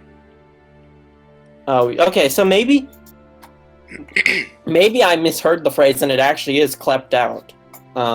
Yeah, but I use it. There's like, you take an AP test is a little different, but you can wind up getting college credit from both. You just have to figure out, okay, do colleges take AP credit or do they take CLEP credit? Do they take both? What's cheaper? What's more? What will get me out of the most classes, etc. But yeah, so I got AP credit, got out, and that's the only AP test I took. I was pretty uninterested in them in general. And maybe a little bit regrettably, I could have probably got out some requirements that I don't need to anymore. But the assumption I had at the time was that I was going to learn it more thoroughly and better in college anyway. And that assumption was definitely misplaced. Like, it's the same. These classes are the same as you're getting it. 13th grade, 14th grade, 15th. Yeah. Yeah, it's the same thing. I was, I guess, being very optimistic and sort of naive at that stage, but whatever. But I was in deep water during the writing portion of the reading portion, like the multiple choice. I was like, wow, this is easy as shit. Like, I finished way ahead of time. I had time to check all my answers. I had a few questions that I went over. There was one question on the test that I was unsure about, and the other ones that I had guessed on, I asked my teacher afterwards. I was like, talked about the question. She's like, because it was like terminology, it wasn't actually interpretive stuff. It was like literal definition and stuff that I hadn't really covered, but I just guessed using like elimination techniques. And I was right on all of those. So I was like, okay, this is gonna be great. And yeah, but then the writing part, like, I had not ever written something organized, and I struggled to. And writing is such an important skill. Like, it's imperative to like any like professional thing you want to do. Being able to write well is such an asset. Like, it's just such a tool. It's like, if I want to do an analogy, like writing in yeah, this is a great analogy that will kind of probably fall flat on its face because it's a weird analogy, but it's like in StarCraft, micro is like what writing is in real life. And to outline it so people understand. All right, so micro. What is the difference between macro and micro? So in StarCraft, there's the two things people focus on: macro and micro. Macro is spending your money, continuously building things, continuously building units, structures, upgrades, everything, so macro and expanding. Is investing. And macro is investing. Micro is you moving your army to kill your enemy. So if you screw up your micro, you might just throw all your units away. and it doesn't matter how well you played and how well you macroed and how if you have twice as big an army as the other opponent, if you fuck up with that army in some stupid way and you let them get ahead through better micro. Writing is like micro in the sense that there's players who don't have amazing macro, but with great micro they can get pretty far. With writing, if you might not even have an amazing like product, but if you can market it really well and convincingly, and you can write very clearly and convince people to like be on your side and whatever. Product being very abstract in this sense, not necessarily a literal product, but marketing yourself maybe as the product. You can like finagle your way into situations through just good writing skills because it just displays displays competence. In the same way, with powerful micro, you can leverage an example. You can leverage back in a StarCraft game against someone with superior macro. Now, of course, in the end, it's always better to have better macro, just as it is to have better substance. Like, I'm not going to be the high school dropout who actually didn't get his GED, didn't do anything, has nothing, but I can write like Shakespeare. Like, if I'm macroing this one Marine impeccably, so damn well, the other opponent's army will still squash it no matter how perfectly I move it. There's still a limit. But you can leverage yourself in a way with writing in the same way as you would be able to with micro and StarCraft. And and once you get like semi-decent writing and like once like when you see results of it, when you see results, like I wrote some bullshit essay for college. It wasn't bullshit, but it was like it was quite well written and thought out, and I wrote well. Like I thought about it, but it wasn't like that accurate to what like it was talking about how I want to be a psychiatrist, which I don't anymore. I don't want to do that. But it was very convincing, and I thought of things that like I lied about. Like it's like I embellished in places that are like to make it look like it was some higher purpose and all this stuff. Not necessarily like higher purpose, but it made it look, everything seemed cohesive and coherent and connected together. Like I had a real narrative going on, and I got like a it'll be $40,000 scholarship over 4 years, which is the top merit-based scholarship in my school. And my GPA is 3.7, which is like around my school's average. My ACT is high, but and that really helped, of course. But like, I got the essay based. I got the scholarship also in conjunction with having a nice piece of writing to go along with it. That they're like, okay, I'm not just giving it to some robot who could just cram for a standardized test. Like this person actually seems kind of intelligent. And so it's like a tool. My dad uses it as a tool. His recommendations are like, he uses psychological manipulation in his recommendations for students. He's like, yeah, and he writes really well, so he comes across as intelligent. And then he says, you as a corporation would be dumb to reject a student like this. Like they're just very good and capable. And he'll say things like that and other little psychological tricks. And his recommendation letters are so good. Like, and he's not some well accoladed like supreme professor, paragon professor who everyone like, oh, just having his name on it. No, he's not, like he's decently successful, but he's nothing special, and no, he's not some famous professor or anything. I won't say nothing special. That's okay. I know he's Okay. I know he's your dad, and you like get to see every single side of it. But the fact of the matter is, he is among the most intelligent men I've ever spoken with. So just Okay. don't Okay, well, give that's him fair. the shaft, please. Okay. He's So not. he's he's very not intelligent. famous. Right. And his resume isn't anything crazy. That's what I'll say. His resume. He- resume. He doesn't have a 50-page resume, and he's not famous. Yes. Nevertheless, And he's so- a very solid researcher. Yes. He knows what he's And- talking about and can communicate effectively. Right. That means he can can write get whatever extremely he well. wants. Yes. And so he gets he basically can get people like and then here's the thing. The reason I mentioned that is you might say, well, hey, actual content of what, and this is the point, that like since he can deliver content and since he can write in a nice way and people will listen to him because it's so clear and it's convincing, they kind of look away from credentials at times. When maybe a professor with more funding from a bigger university who has a larger resume and more publications, he might that person might might look better on paper, but their writing could be like vacuous trash, and you're like, well, I don't like, it's not convincing. He'll beat out people like that. Mm-hmm. And in a place where people look so much on paper and just do this resume building stuff, you can leverage a real advantage with this because it's simple communication. You can. And it reminds me of this book. It reminds me of this book. I really love this book. It's kind of it's like a fantasy thing. It's called Red Rising. I actually really recommend it to anyone. It's probably it's my favorite fictional book series.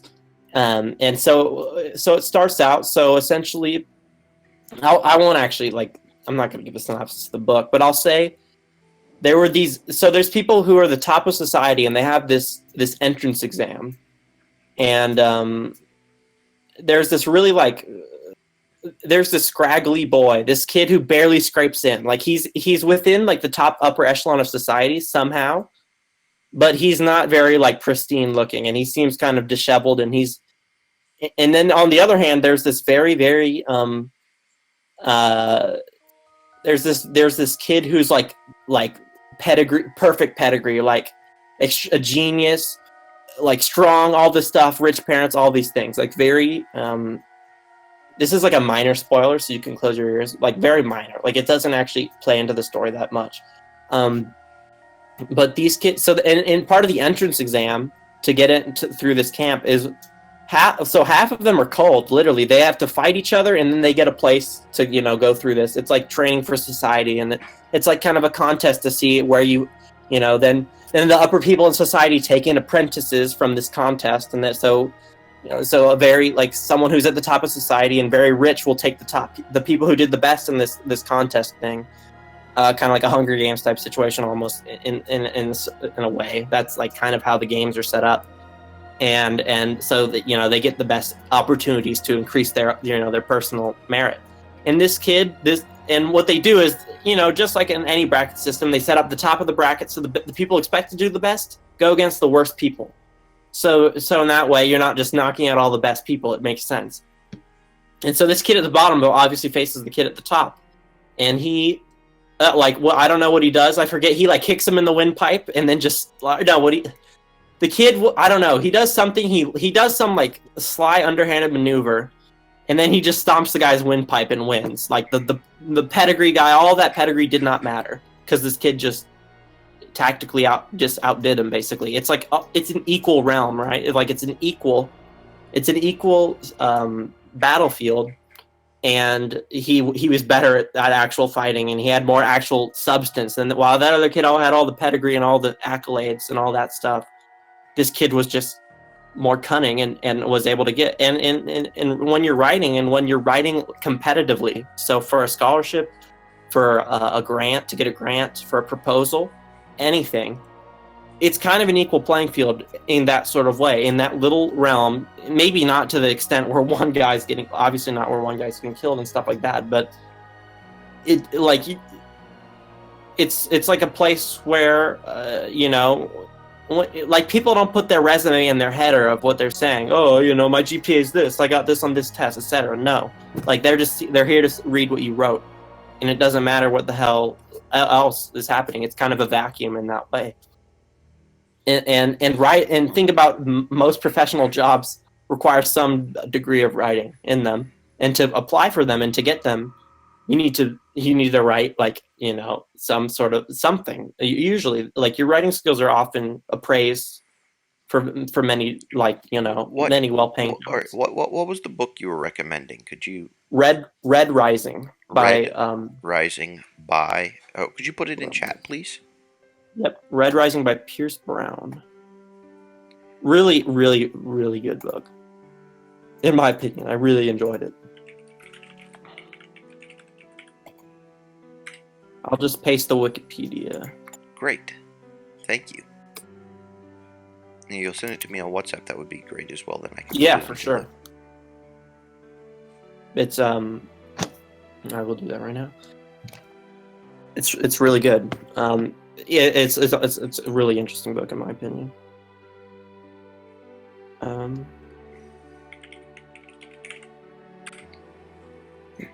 I really should get an Amazon affiliate account because I'm thinking about just putting in book recommendations and things like that. I mean, it's not that I necessarily even need to get paid for anything, but I'm just thinking that would be nice. But I'm just thinking books. I love books. Yeah.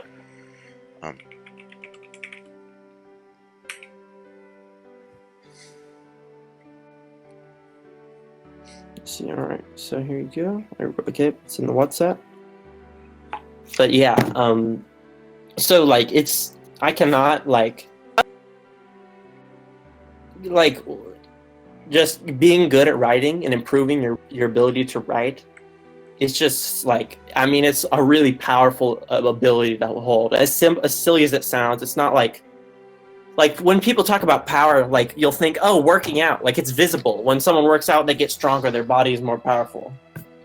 But and in some ways, honing your intellect, it's kind of an intangible, right? Like you can't always see it on the surface, and you might not even feel it. But it's one of those things that really like can help you get ahead in lots of ways. Even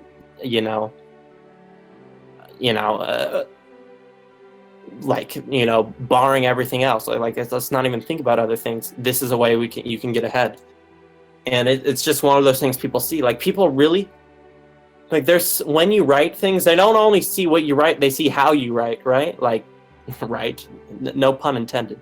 Mm-hmm. They look at your grammar, they look at your logical structure, like what's going on in this guy's head.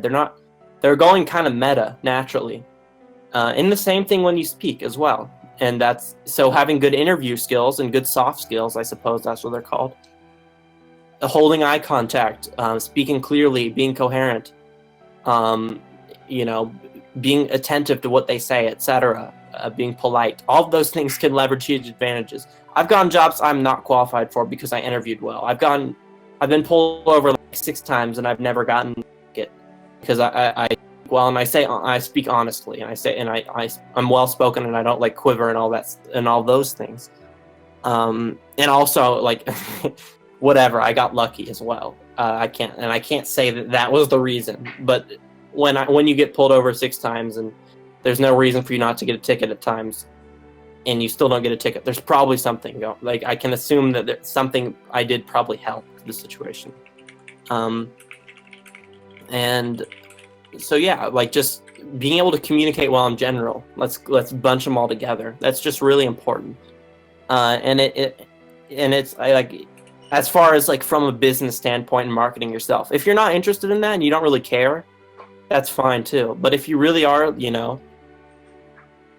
if you want to accomplish something, and especially on a large scale, and people have to get involved, and you have to work with other people with it, involved in it, being able to communicate well is just like extremely helpful, and something you like really should think about. Like I know it sounds really trite, like all this what I'm saying is extremely trite and banal, but like just think about it when you're in those sorts of situations. Like do everything with intent. I'll say that. But yeah, I'll end that sort of that rant. But yeah.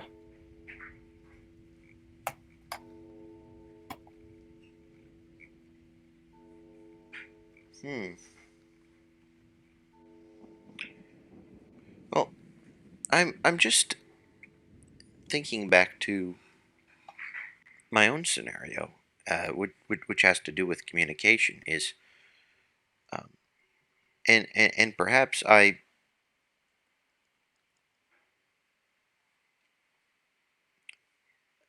or at least I know that a long time ago I had a wrong understanding. I mean, now I would say that I probably have a right understanding because obviously then I would be like, okay, I need to have more information in order to have a different understanding. Right. Which, I'm open to people correcting me, and I would hope that people would correct me. But I've noticed that when it comes to marketing, and that's something I've always been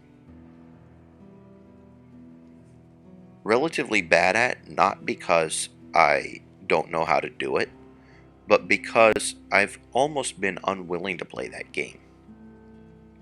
Oh yeah. Like I've thought, people should be allowed to buy something on its own merit.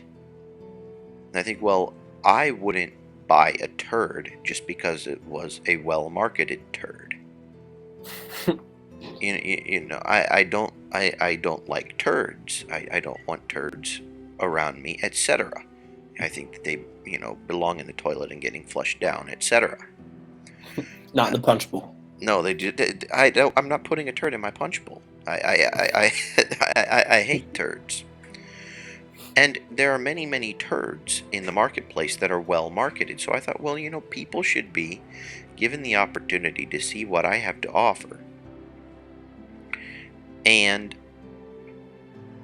make their decision based off of that. And so I don't know if you'll ever get me to embellish anything, but however little I market now, I marketed far less in the past. And I did so because I thought, well, look, there are all these other people that are playing this game of how well can we polish a turd before putting it on a plate in front of somebody else.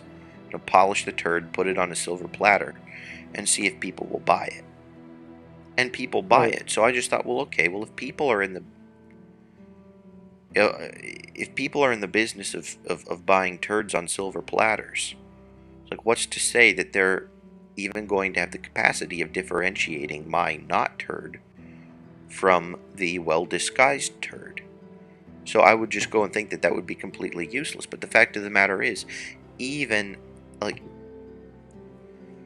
if you wind up getting the same level of exposure as a turd when you're going and marketing something that's actually good, then once people get the chance to see it and repeatedly see your good marketing and compare it to other people's good marketing, and you get that at least the same kind of a market share as the other people get, eventually you wind up getting better customer recommendations than the other people do, due to the fact that they're selling a turd and you're not.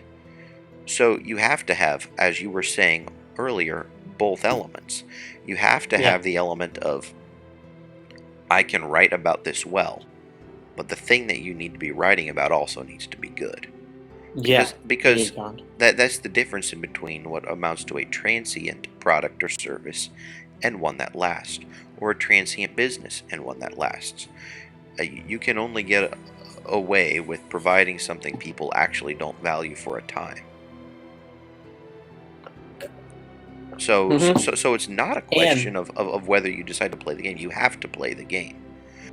But it's just a question of realizing that, yeah, people ultimately will buy what they want, but you can't expect your competitors to fail overnight upon merely bringing something to the marketplace without doing all the essential marketing footwork beforehand. And the mindset you should have is that the other person has something as of equal value to you.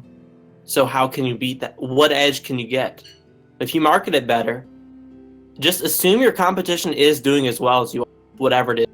Well, the competition does well, but doesn't provide the same things. Like, it does well in terms of gets money, commensurate with whatever it is that they're providing. But almost say, almost assume that there's an invisible doppelganger solving the exact same quality product as you. Try to beat that. Like, okay, I see. Like, we're solving the same. We're both selling apples. They're the same apples. What can I do to make my apples more important? And then go off that, like, we're both selling the same apple, but mine is red, delicious, crispy, and yours is an apple. Exactly. And in the end, no one's going to tell the difference when the bites, but someone's going to get more, exactly as you say. When you say, "Oh, red, delicious, crispy, juicy, fresh," it's homegrown, organic. It's what is that that marketing saying, "Sell the sizzle, not the steak." Yeah, exactly. Yeah, that's a good one. And yeah, and this ties all the way back into what we were saying earlier. Matt's experiment with his in-laws, and um, we saw that him having a product, we'll say him completing chores equates to a product of less value, of less efficiency, but it looked more productive because he actually saw it and it was louder and it was there in his face. That people pay attention to that, and that he's like, oh yeah, he's working hard, good job, good on him.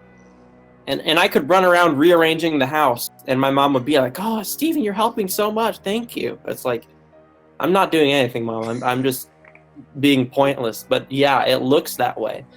And people, and again, this ties all the way right back into people go off heuristics. People look at things, they don't look deeply into it. So they're not going to be able to see how great your product is. They might not even have a chance to like appraise the quality. Yeah, you're not competing everyone for is, divided attention. not everyone's like Omar Bessa, where he makes spreadsheets and then does like statistical analysis and like figures out the little optimal route. Most people don't have that capacity or the time or whatever, or just like most people don't get a kick out of that. I used to do it a lot more than I do now, but yeah, but that still is that's still my way of going about this, and I'm, as you said, Right. That's not normal. It's not normal. It isn't. It's not normal at all. And it's for the cool people that and are it's good. doing it, they will still come across your product or service. Yeah, they'll still find it. So you don't even need to think about those people. For them, just make a better product. You'll capture them. Mm-hmm. But for the masses who don't have that sort of attention, propaganda. Yes. But and so yeah, this actually really all ties quite nicely into what we were saying earlier about just presentation and impression management really is important. Like down to the minutia, and you can, by improving some pretty simple things with people, like posture, eye contact, clarity of speech, like staying on topic, being attentive, learning how to write well, etc. You can make like huge you'll see huge differences in like your outcomes and situations.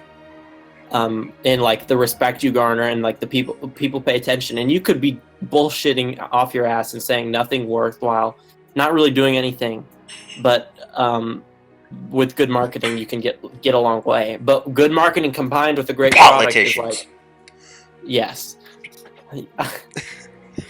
And good marketing combined with a solid product, then you get things like, then you can get like Microsoft or Apple. I'm not gonna go into like, oh, they're actually all shit, blah blah blah. But there were plenty of competitors in the early days that could have taken them out. Oh yeah, they've taken a whole bunch of competitors out, exactly, and they're very successful. And it's not something to be undermined at all, and it's something that it's easy to be like kind of noble and be like, well, my product speaks for itself, and I think that's lying to people. I'm being deceitful. I'm saying it's more than it is, and it's not. Like, I used to have, like, I kind of think stupid things like that, or I'd use it as an excuse not to do anything more. I'm like, well, it doesn't really matter because this, that, and that. But, like, it really does matter. Just for your own success, it's not like physics or math where you're actually improving the accuracy of something. No, you're kind of embellishing at times. Or at minimum, sell the sizzle. Yeah, selling the sizzle. At minimum, you're not misrepresenting your product or service by stating what it is that the customer will benefit. Like if it means spelling it out to them, then spell it out to them, and spell it out to them in such a way that they grasp it and want it, and so on. It needs to be tangible, it needs to be real, it needs to be measurable, quantifiable, but measurable and quantifiable in that I got it sort of way. Yeah. Exactly. And yeah, that's like, Like you can just go so far with those sort. Like think of the people who climb their way into an administrative position, and then you're like, wow, that person sucks. How did they get there? And it's entirely based upon focusing on the micro Yep. and playing against people that have no micro whatsoever, Yep. or that are Exactly. or aiming at something that the people that don't that other people aren't aiming for, except for people that have only the micro. Yep. Exactly. On that Precisely. note, and this is a perfect segue, not into into. It would have been a perfect segue half an hour ago, but never mind. We only have half an hour it's a left nice to stream, phonetic so segue. yes, we have half an hour left. So I figured on reading a little bit, and this is on page 49 of the PDF I sent you about Farragut.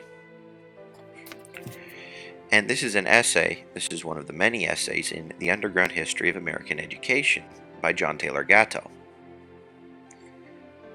And he writes, when I was a schoolboy at the Waverly School in Monongahela, Peg Hill told us that David Farragut, the U.S. Navy's very first admiral, oh boy, I can't even read. Now you're turning to me. I can't read. I didn't graduate praise school. You got the reading. Yeah, I have the reading. All right, if you'd like to read this story, then that Sure. would be lovely. When I was a schoolboy at the Waverly School in Monongahela, Peg Hill told us that David Farragut, the Navy's very first admiral, had been commissioned midshipman at the ripe old age of 10 for service of the warship Essex. Had Farragut been a schoolboy like me, he would have been in 5th grade when he sailed up for the Argentine, rounding the Horn into action against British warships operating along the Pacific coast of South America. Farragut left a description of what he encountered in his first sea fight. I shall never forget the horrid impression made upon me at the sight of the first man I had ever seen killed. It staggered me at first, but they soon began to fall so fast that it appeared like a dream and produced no effect on my nerves. The poise a young boy is capable of was tested when a gun captain on the port side ordered him to ward room for primers. As he started down the ladder, a gun captain on the starboard side opposite the ladder was struck full in the face by an 18-pound shot. 18 pounds, holy shit. His headless corpse falling on Farragut. We tumbled down the hatch together. I lay for some moments stunned by the blow, but soon recovered consciousness enough to rush up on the deck. The captain, seeing me covered with blood, asked if I were wounded, to which I replied, I believe not, sir. Then, said he, where are the primers? This brought me to my senses, and I ran below again and brought up the primers. The Essex had success. It took prizes. Officers were dispatched with skeleton crews to sail them back to the United States. And at the age of 12, Farragut got his first command when he was picked to head a prize crew. I was in 5th grade when I read about that. Had Farragut gone to my school, he would have been in 7th. You might remember that as a rough index of how far our maturity has been retarded even 50 years ago. Once at sea, he deposed a British captain rebelled at being... Once at sea, the deposed British captain rebelled at being ordered about by a boy and announced he was going below for his pistols, which as a token of respect he had been allowed to keep. Farragut sent word down that if the captain appeared on deck armed, he would be summarily shot and dumped overboard. He stayed below. So ended David Farragut's first great test of sound judgment. At 15, this unschooled young man went hunting pirates in the Mediterranean. Anchored off Naples, he witnessed an eruption of Vesuvius and studied the mechanics of volcanic action. On a long layover in Tunis, the American consul, troubled by Farragut's ignorance, tutored him in French, Italian, mathematics, and literature. Consider our admiral in embryo. I'd be surprised if you thought his education was deficient in anything a man needs to be reckoned with. When I was a schoolboy in Monongahela, I learned how Thomas Edison left school early because the school thought him feeble-minded. He spent his early years peddling newspapers. Just before the age of 12, he talked his mother into letting him work on trains as a train boy. a permission she gave which would put her in jail right now. A train boy was apprentice of all work. Shortly afterwards, a printer gave Edison some old type he was about to discard, and the boy, successfully begging a corner for himself in the baggage car to set type, began printing a 4-page newspaper the size of a handkerchief about the lives of the passengers on the train and the things that could be seen from its window. Several months later, 12-year-old Edison had 500 subscribers, earning a net profit monthly about 25% more than an average school teacher of the day made. When the Civil War broke out, the newspaper became a gold mine. Railroads had telegraph facilities, so war news was available to Edison as quickly as to professional journalists. But he could move it into print sooner than they could. He sold the war crowds at various stops. The Grand Trunk Herald sold as many as 1,000 extra copies after a battle at prices per issue from a dime to a quarter, amassing for Edison a handsome stake. Unfortunately, at the same time he had been experimenting with phosphorus in the baggage car. One thing led to another, and Edison set the train on fire. Otherwise, there might have never been a light bulb. When I was a schoolboy in Monongahela, I learned with a shock that men who won our revolution were barely out of high school by the standards of my time. Hamilton was 20 in retreat from New York, Burr 21, Light Horse Harry Lee 21, Lafayette 19. What amounted to a college class rose up and struck down the British Empire, afterwards helping to write the most sophisticated governing documents in modern history.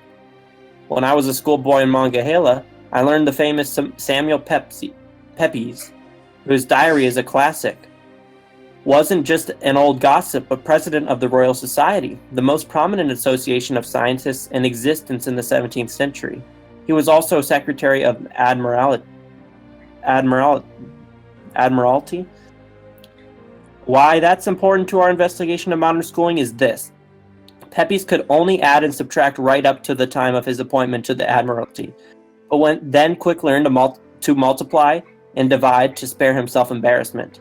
I took a different lesson from the class than the teacher intended, I think. At the age of 5, when I entered the first grade, I could add, subtract, and multiply because Dad used to play numbers games with my sister and me in the car. He taught me the mastery of those skills within a matter of a few hours, not years and years as it took in school. Amen. We did all calculations in our head with such gusto, I seldom use a pencil today even for the more intricate computation. Pepys verified my father's unstated premise. You can learn what you need, even the technical stuff, at the moment you need it or shortly before. Sam Pepys wasn't put in charge of Britain's sea defense because he knew how to multiply or divide, but because he had good judgment. Or at least it was thought so. Ben Frank. Do you want me to stop there, or do you want me to continue? This provides us definitely enough fodder to take us for the next 23 minutes. Oh, yeah, easily. So what are your thoughts? That was great. I mean, this is getting better and better the more we read. Yeah, think about it. Does it really take, does it take a long time to learn how to multiply? It's not a complicated thing. It really isn't. Even to little kids, it's not a complicated thing. 4, 6, 8. You just, and maybe it's weird at first, but with bit of repeated exposure, and not necessarily 12, 15. Yeah. I'm sorry. I'm just there. Yeah. Getting into that. Train. The mindset. It's not. Yeah. I see. I think you're. I can see you going back to what that one. You told me earlier about how there was some kid who was. You just gave him some little. Hey, so how much of this should we buy? And 18. Oh, okay, we'll have extra, etc. And it's so easy to teach so much, a lot of things. Many things can just be so easily relayed, and a lot of things just are learned on the job as well. And it seems like we move away from that sense of really we move to the opposite side where we're learning things not when we need them, and we're learning things so far away from when we need them and when we'll actually use them that when you ask the teacher why are we learning this, they don't know. They don't actually know. If you ask the mathematician why you need especially if you ask, any mathematician why you need trig, they're gonna know because they're using it. Oh, well, we use it for this, this, and this. If you ask, an English teacher why we need punctuation, or any educated person, but an English teacher for the just sake of congruence, they're gonna say, well, yeah, it's this, etc. And by and large, many things can be learned very quickly when you deem something important, and hey, maybe in my future let's do it. That should be, and then when you're teaching someone something, I think that there should be some communication of the pertinence of what you're doing. So when my math teacher was like, oh, I don't know, Steven, ask your dad why we need trig. That's not a good sign. Like, that does not inspire. It's like the student. You were talking about poor marketing. I can't tell you why you should be learning this. It's like, why should I buy your apples? Well, I don't know. Like, it's saying I don't know. And it's extremely poor marketing, and it's like uninspiring as hell. It's like, wow, that's wow. Okay, like, that makes me motivated to learn. And this is partially why this ties into why I think school should use a narrative based. Like, there should be narrative in every class. So when they're talking about math, they should be talking about the giants that we're standing on the shoulders of. They should be talking about what was going on. They should be talking about the applications, and they should be showing us and walking us through applications, and like really getting kids excited about things because they see how like cool and what those things can do, like how awesome it is. Like, wow, like, holy shit, like this stuff really is quite cool. Instead of teaching them in a vacuum away from all the action. And that's the thing, is I'm not saying, oh, well, don't teach kids trig because they'll learn it when they need to. No. When you teach kids trig, I'm saying bring the action to them. Show them like how cool it is and the stuff you can do with it, and why it's important, and like that sort of thing. Like, that needs to go hand in hand with the concepts being taught, not just some rubric that's like devoid of emotion and completely detached from the real world, and just sort of this monotonous, tedious conveyor belt of concepts that seem kind of arbitrary. Like, that arbitrary needs to not be an adjective you use to describe the information that you're relaying, because it will be uninspiring.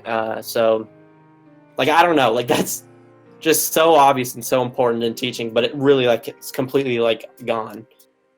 From when like, good teachers, yes, like good teachers still do it, and it's still like, it happens, of course, it's not just gone, but it's just not a part of the educational process as I see it right now.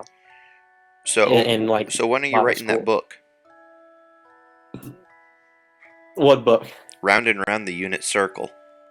Oh yeah. I know we said nothing about writing a book, but so many people think that the end all and be all of trigonometry, that thing, is this static triangle. Mm-hmm. And if you understand that, and then if you also understand a few permutations, such as doing this kind of stuff in 3 dimensions instead of 2, that's basically all you need. And you're barely scratching the surface. Mm-hmm. You're barely scratching the surface. Because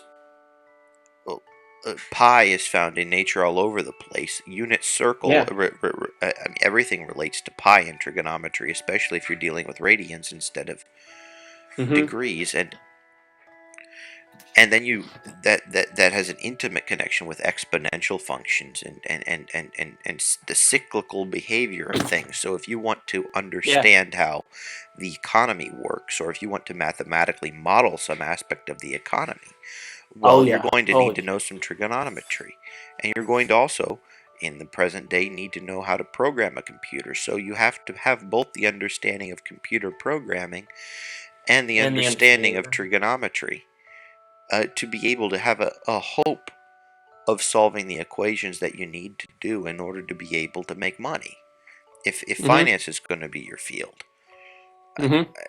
So that's just one of many examples, and that's the reason I bring that one up, is because it's one that I'm currently in the process of trying to figure out how to teach.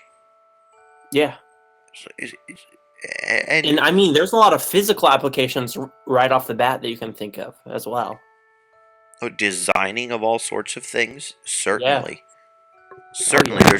there's all sorts of engineering applications. Sound. Yes, Well, that's logarithms. But logarithms, but then also in describing sound waves, you yeah, you, you true. you you you True. you can easily make that a big combination of other waves and then Yeah. make a Fourier transform. What's a Fourier Yeah. transform? Well, there you actually have to go into, okay, what happens when you add up a whole bunch of smaller waves? Well, you can go and come up with a wave that approximates. You can make a synth. You you can do what the electronic musicians do and synthesize a violin sound on your computer by adding a whole bunch of other smaller waves together to approximate the waveform of a violin. That's wow. That's awesome. Awesome. The way that I was not aware of that, but yeah, that's great. And yeah, see, that's like That's I knew about triangles. That's Fourier, trig. right? Yeah, But you were there you saying? go. No, I was saying I knew about Fourier series and stuff. Like I've heard of them, and I did them at one point quite a while ago. My dad's like, "Hey, we're doing Fourier series with the grad students. Like, you need to do it too." Um, and You so have I an learned awesome how to dad. do it, but I was like, "What am I doing?" And that was one thing my dad never was not quite able to when he was teaching me things. Like he just saw it as so cool by itself, but he also implicitly knew the applications, and I really had no idea. So I saw it in vacuum. I'm like, what is this? I mean, I understand it. Like I can do it, but I don't understand it. Like why? And you need to give that why. Like that why is important. And the why I Like would give to somebody interested in making their own electronic music is different than the why I would give to the person interested in building bridges, is different yeah, than the why I would give to the person interested in economics, is different than the why I would give to the person interested in flipping burgers. If the person yeah, interested in freaking flipping burgers wants to design a machine to flip burgers so that he could basically sell these machines out to people rather than going and only flipping a few burgers at a time, and then if he wants to flip burgers for the rest of his life, then he can flip his own burgers and be raking in millions. Well, hmm he's still going to need trigonometry. Good yeah, luck. Good luck designing a piece of electronics without at least, at bare minimum, having the mathematical thinking ability that it takes to be able to design those kinds of things. Because the mathematical thinking ability and the ability to engage in science and critical reasoning or engineering and generation of new ideas are inextricably linked with each other. I hmm mean, part of learning is learning how to learn, too.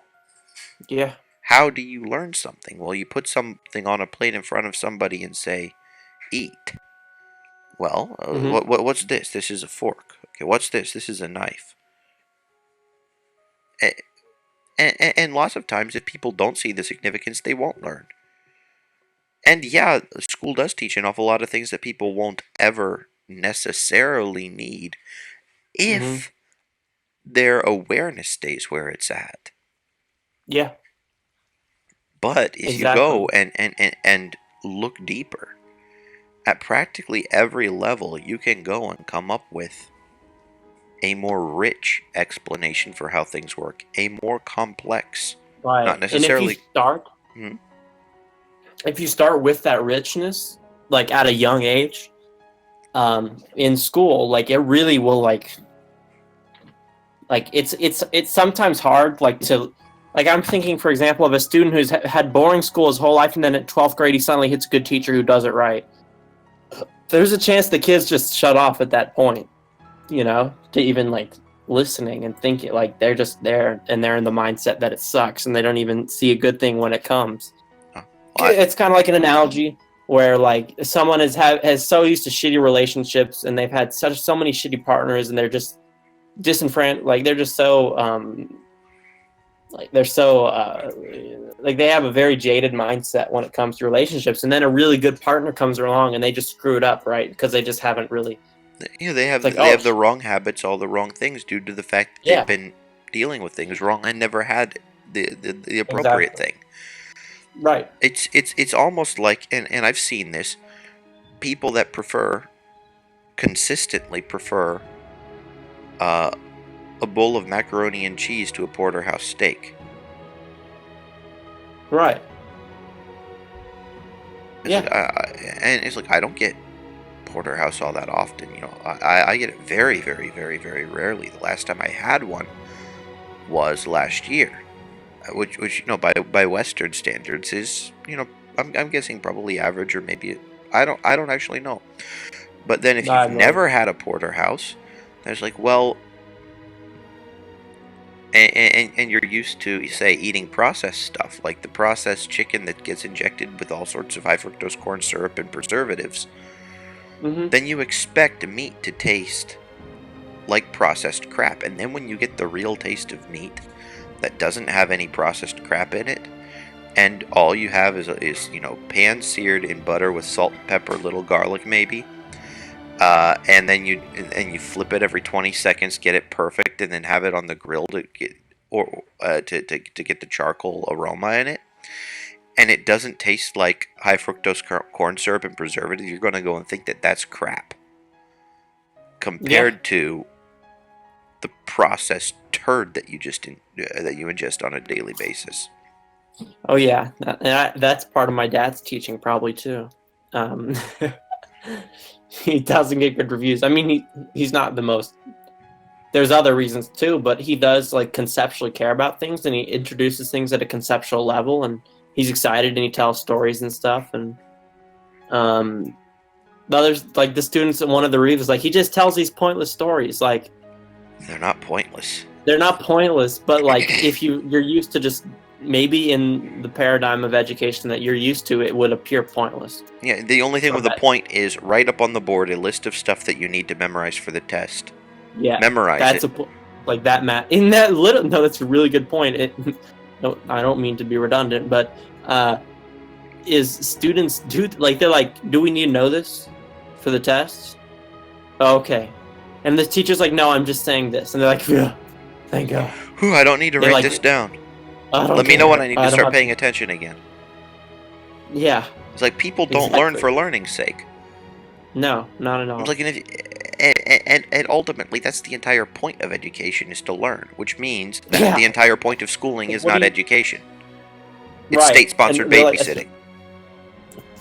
So it's like, what, I'm just like, what's the point then? Like, why are you here if you're not interested in legal compulsion? That's why.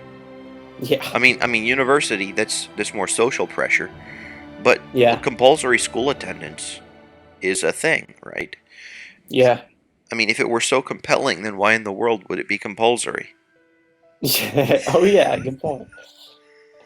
It's like, people need to be told to do this, otherwise they're not going to do it because they'll do something better, and then the state won't have a hand in the education or indoctrination or homogenization of society. Right. Compulsory school attendance is crap. Compulsory learning is crap. If school wasn't compulsory, people would still be learning and doing things. Like, it would still happen. And it would be based on their own needs at any given time. Yeah. Like, people are going to stay stupid. That's not how people are. And they won't have their desire to learn killed by morons in the early ages. Right, exactly.